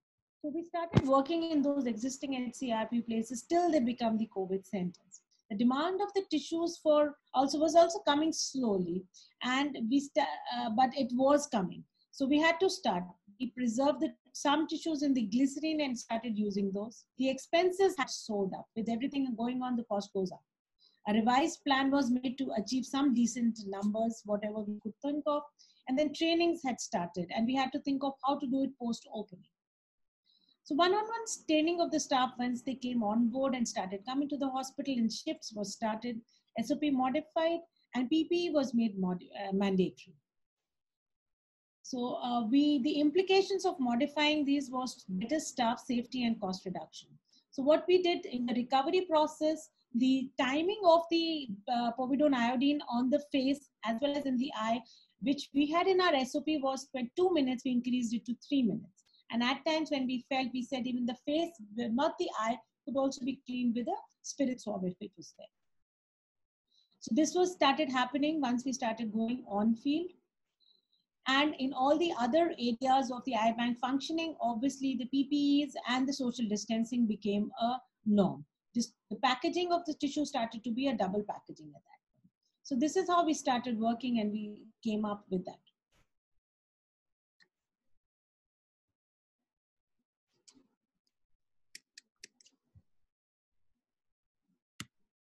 So at that point,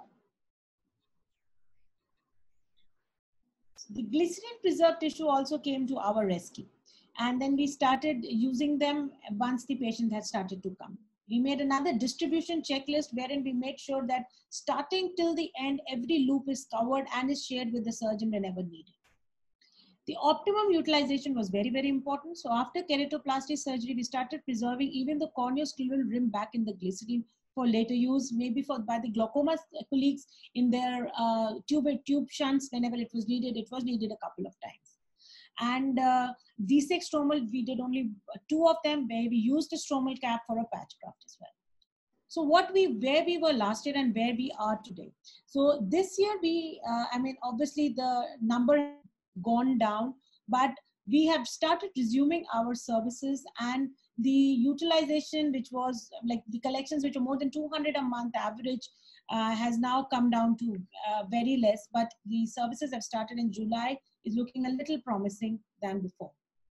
If you look at the distribution details of how these tissues were utilized, we've done around 30 transplants since lockdown, that is post 22nd of March, I'm saying, because the March data which you see here was all before 20th.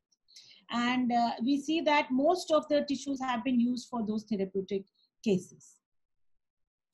So I would just like to share Dr. Shroff's Charity Eye Hospital Eye Bank has developed into a modern and state-of-the-art facility and distributes corneas to the ophthalmologist for performing corneal transplant surgeries. The Eye Bank team, led by Dr. Manisha Acharya, is the proud recipient of the prestigious PMJ South Asia Healthcare Awards as Quality Team of the Year for the improvement in eye bank. Now it's playing. It was not playing earlier. SCH Eye Bank is among the leading eye banks in the country, making a significant contribution towards eradication of corneal blindness in the country with more than 2,000 eye donations a year. With a noble mission and focused vision of the Eye Bank, innovation and research are the pillars. The COVID-19 pandemic brought with it unconventional circumstances that none of us were prepared for. The world came to a grinding halt, and providing necessary medical care to many became a challenge. Despite a nationwide lockdown, we continued providing emergency services for those in need. Some patients who presented to us were in dire need for a therapeutic or penetrating keratoplasty. The need to resume eye bank functions had arisen. Resuming eye bank services was the need of the hour. There were challenges, and the safety of the staff as well as the recipient was of paramount importance. Our eye bank corona warriors took up the challenge in the greater interest of the mankind. Training of the staff was done on a one-on-one basis, and digital platform came to our rescue. The staff was acclimatized to the new normal of PPEs and social distancing, both in field and in the eye bank. We opened up in phased manner and planned rotation scheduled with smaller teams.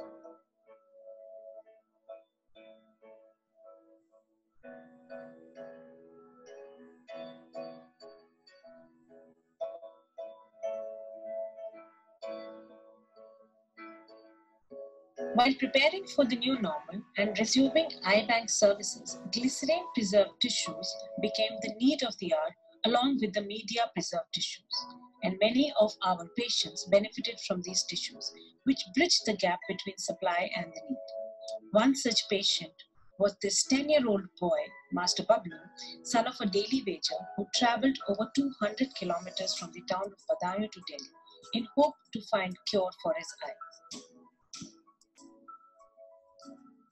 The eye had been red and painful for almost 10 days, and the practitioners there had been treating him conservatively. We performed corneal transplant surgery for him with a tissue, and the surgery went well. At this point, the first step was to restore the integrity of the eye. The surgery not only gave hope to the boy, but a chance of having a life like other children of his age.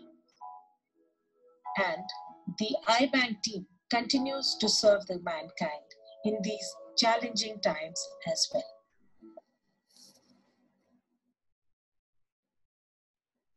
So thank you so much, Ashiana. And this is our small experience and our learnings which we've had throughout, and the way we are going ahead. We've started iBanking at our hospital and at the iBank, and but it's not as in a bigger volume as it was before.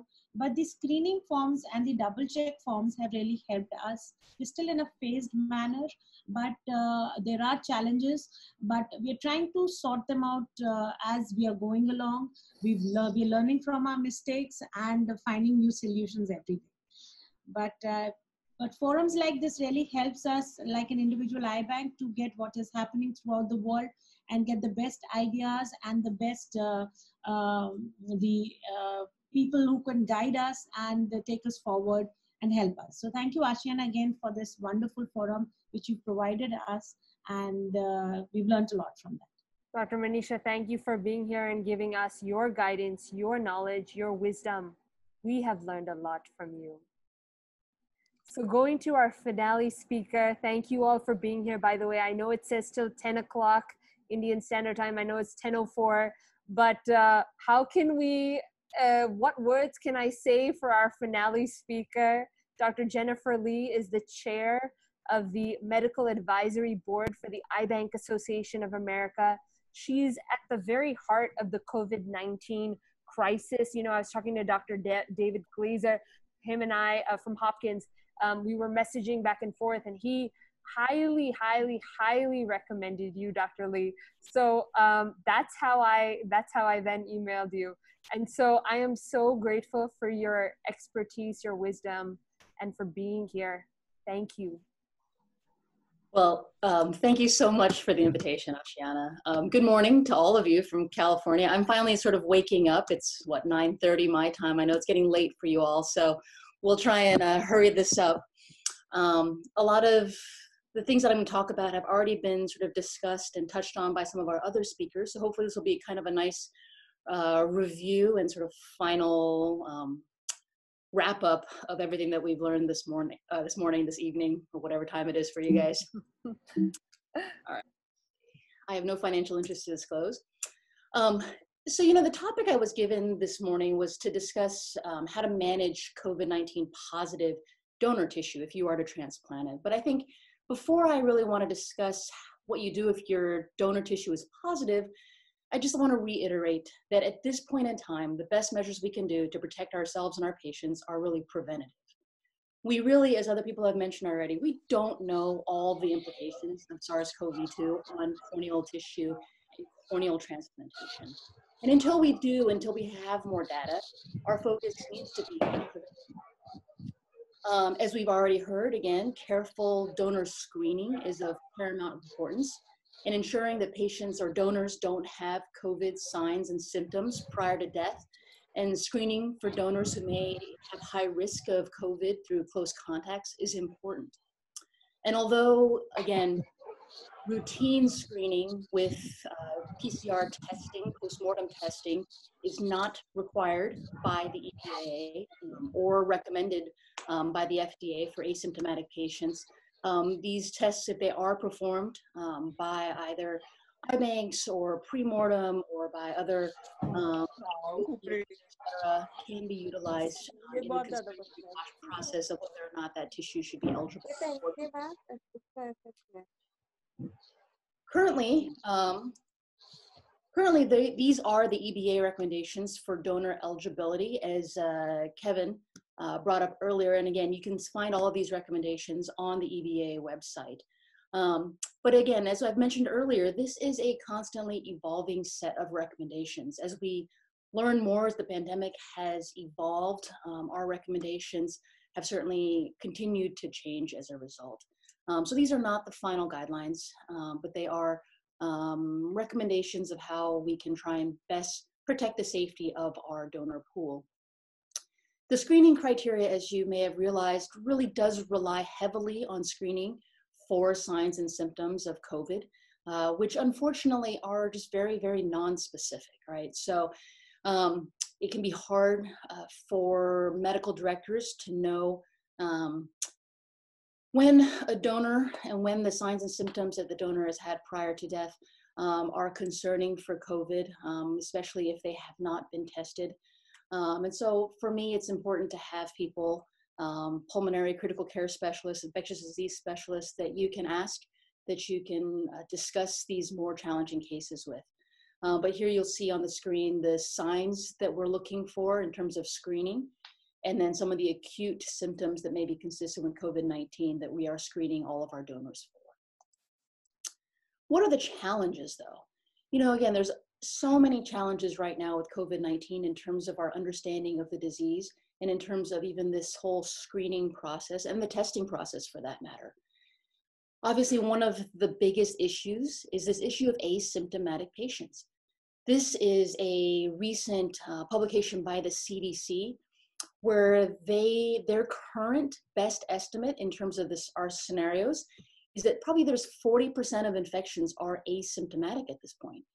And so obviously, if we are screening donors based on symptoms findings, we are going to miss quite a few patients who potentially have asymptomatic infections. And so potentially there's a huge number of people who are asymptomatic and infected. But the other issue is with our testing and the reliability of our testing. This is analysis that was is pre-publication, I guess, by Johns Hopkins, and the researchers looked at I think 7 different studies for combined 1,300 respiratory swab samples, looking at the reverse transcriptase PCR data and correlating it to time from exposure to the virus or days of symptoms. And what they found is that the probability that someone could be infected with SARS-CoV-2 and have a negative test is quite high. At 4 days after infection, there's a potential for almost 67% false negative rates for testing. Even after symptoms have started, about a 38% false negative rate. And then at about 8 days after infection, this is probably the best time to test a patient, there's still about a 20% false negative rate for PCR testing.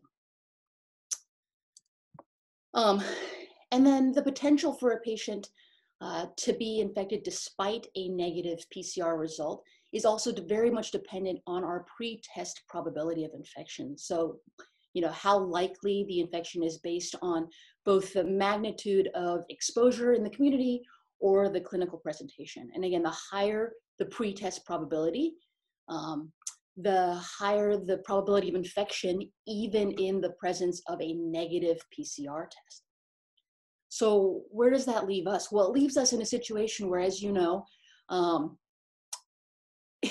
number of infections in the United States continues to be on the rise. There's hotspots where we are daily breaking records of new infections.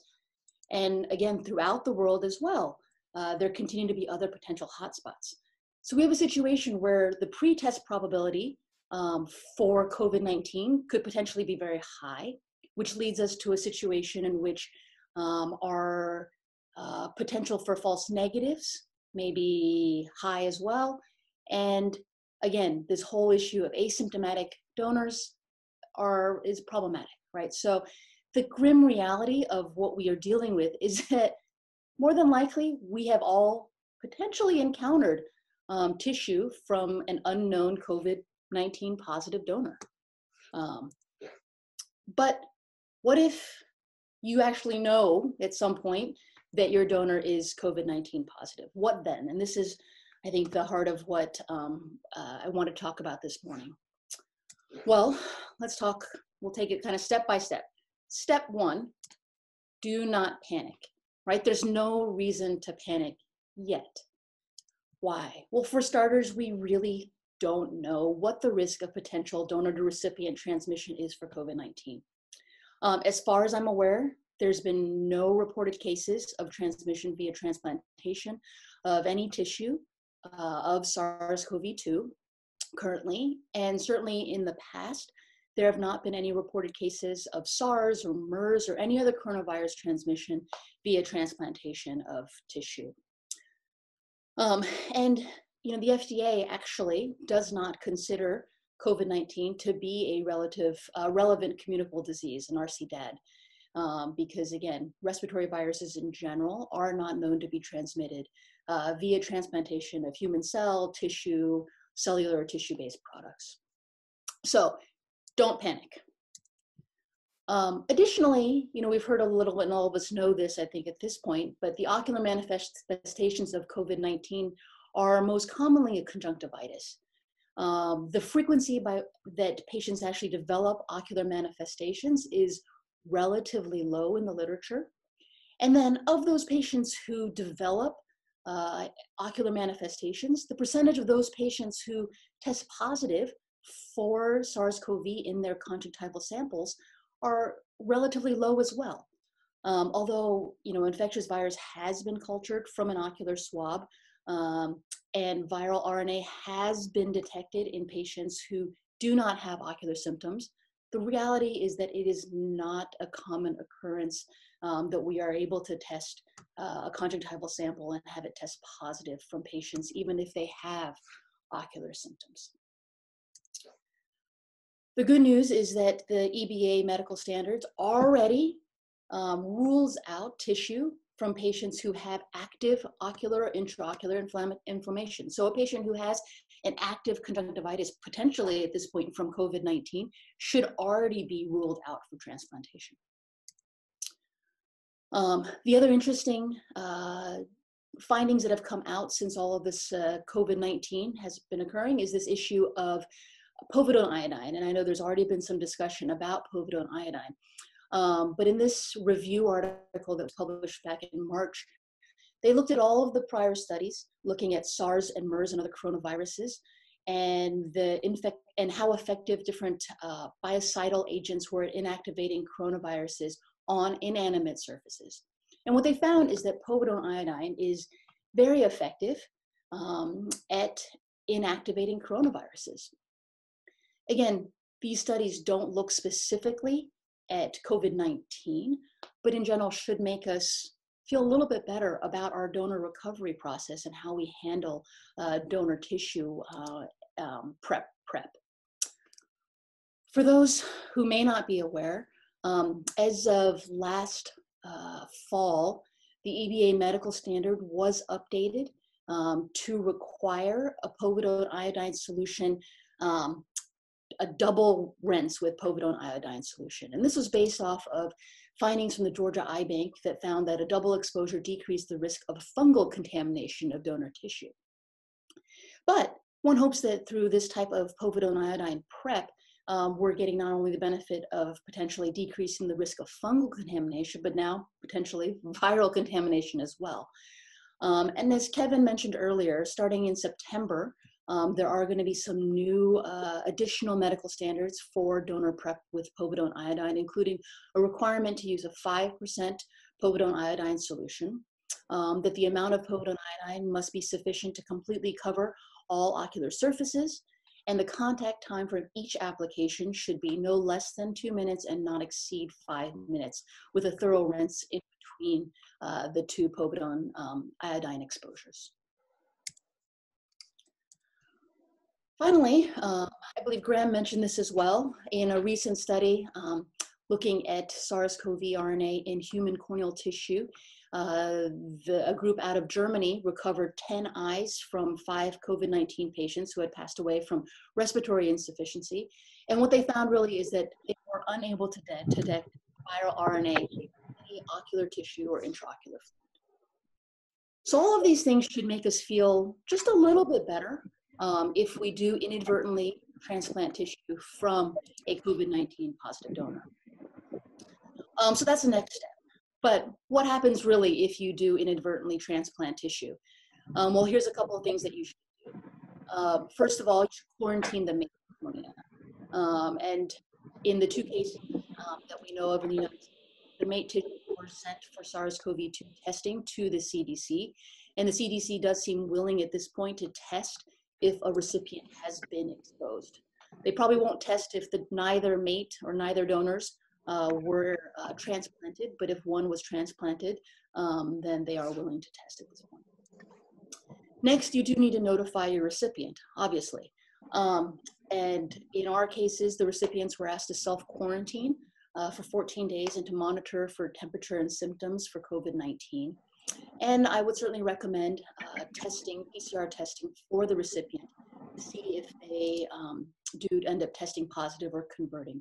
In the US right now, all of my surgical patients are being tested preoperatively, and many patients are being tested preoperatively. And so you would be able to tell if they were converting after their surgery. And then finally, should notify appropriate agencies. In the United States, this is reportable to the EBAA, reportable to the state departments of health, and to the CDC. And again, the FDA has not asked for us to report these because they do not identify COVID-19 as a relevant communicable disease. And so no reporting is necessary to the FDA. Again, as far as we're aware, there have been 2 known cases of corneal transplantation from possible COVID-19 positive donors here in the United States. COVID screening was performed by a non-iBank entity, a tissue bank, an OPO, a medical examiner. This is unbeknownst to the iBank. In the first case, the mate cornea was sent to the CDC as negative for SARS-CoV-2 by the CDC. What's interesting about this first case was that the autopsy report was also negative for SARS-CoV-2 from a bronchus test. They took the initial swab specimen that was positive and they retested that, and it came back indeterminate. And it turns out actually that the testing that was used for that donor was part of this kit that has a high rate of false positive results. And actually, this particular test system is now on the FDA MedWatch recall list because of this high rate of false positives. And so their recipient has done well. No ocular symptoms, negative PCR testing. And our suspicion is that with this first case, at least, this may have been a false positive result from the donor. The second case, the CDC results are still pending as of Friday. And so we're still waiting to hear back on that case. But again, as far as I'm aware, the recipient has not had any adverse reactions. So to conclude, you know, at this point in time, there's still a lot of unknowns. And donor screening, I think, is still the most important factor for minimizing risk of potential transmission to our recipients. But really, we just need more data. And hopefully over the next few months, we'll learn more and more and be able to address our concerns in a more scientific manner. And our recommendations through the EBA are going to continue to evolve, but I think conservative measures have been appropriate for now in order to quell a lot of concerns by both surgeons and recipients. And then again, if transplantation of a COVID-19 positive tissue does occur inadvertently, it is important to notify the recipient and to notify appropriate agencies. Thank you so much. Dr. Lee, thank you so much for that. And I think that, you know, hearing that there have been 2 COVID-19 positive cases, but that you sound very rest assured is very positive. I think time will tell what is to come. What about those COVID-19, you know, on CareNet, they've been posting about these questionable COVID-19 keratitis cases. Can you comment on that? What do you feel about those? Well, so far, none of them have actually given us any results from PCR testing. So I would be curious to see the follow-up from some of those people I've been presenting. Hopefully they are getting the PCR testing. And if we can see what actually shows, that would actually be more informative. I think right now, unfortunately, there is just a lot of fear, right? We're running on fear. And that's not necessarily a bad thing because we want to be safe.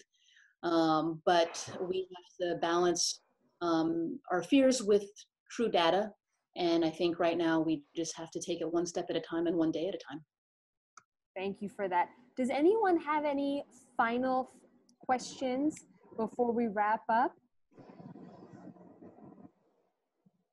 I think if we can request the final 3 speakers to just give us 1 or 2 pearls that we can take away as we finish this symposium.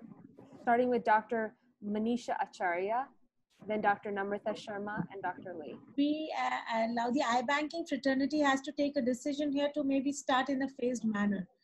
There are, like in a country like India, you have all these bad ulcers now who are coming back with these total perforations. At least everywhere it is possible to at least take care of them. So whenever there is, the PPEs become very, very important in this. The iBank retrieval technician becomes the person who's most exposed. So there is no shortcut to that. You have to follow that. The donning, doffing has to be taught very properly. And digital platform is really, really helping us. A lot of trainings we've been able to do through the digital platform. So before we started, we were quite sure that our staff was well aware of what we were expecting them to do in their respective areas. I would just like to say that the part of the country that we are in, it's a struggle to get eyes, especially in Delhi, because we've been getting a lot of notifications, but they've been screened, but they're not consenting.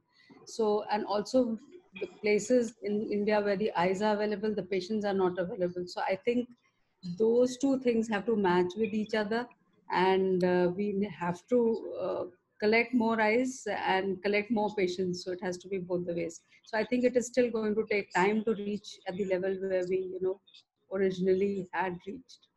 And I think Jennifer's presentation was, very reassuring that even if by chance there's a COVID positive, it doesn't mean, that the patient would become COVID positive.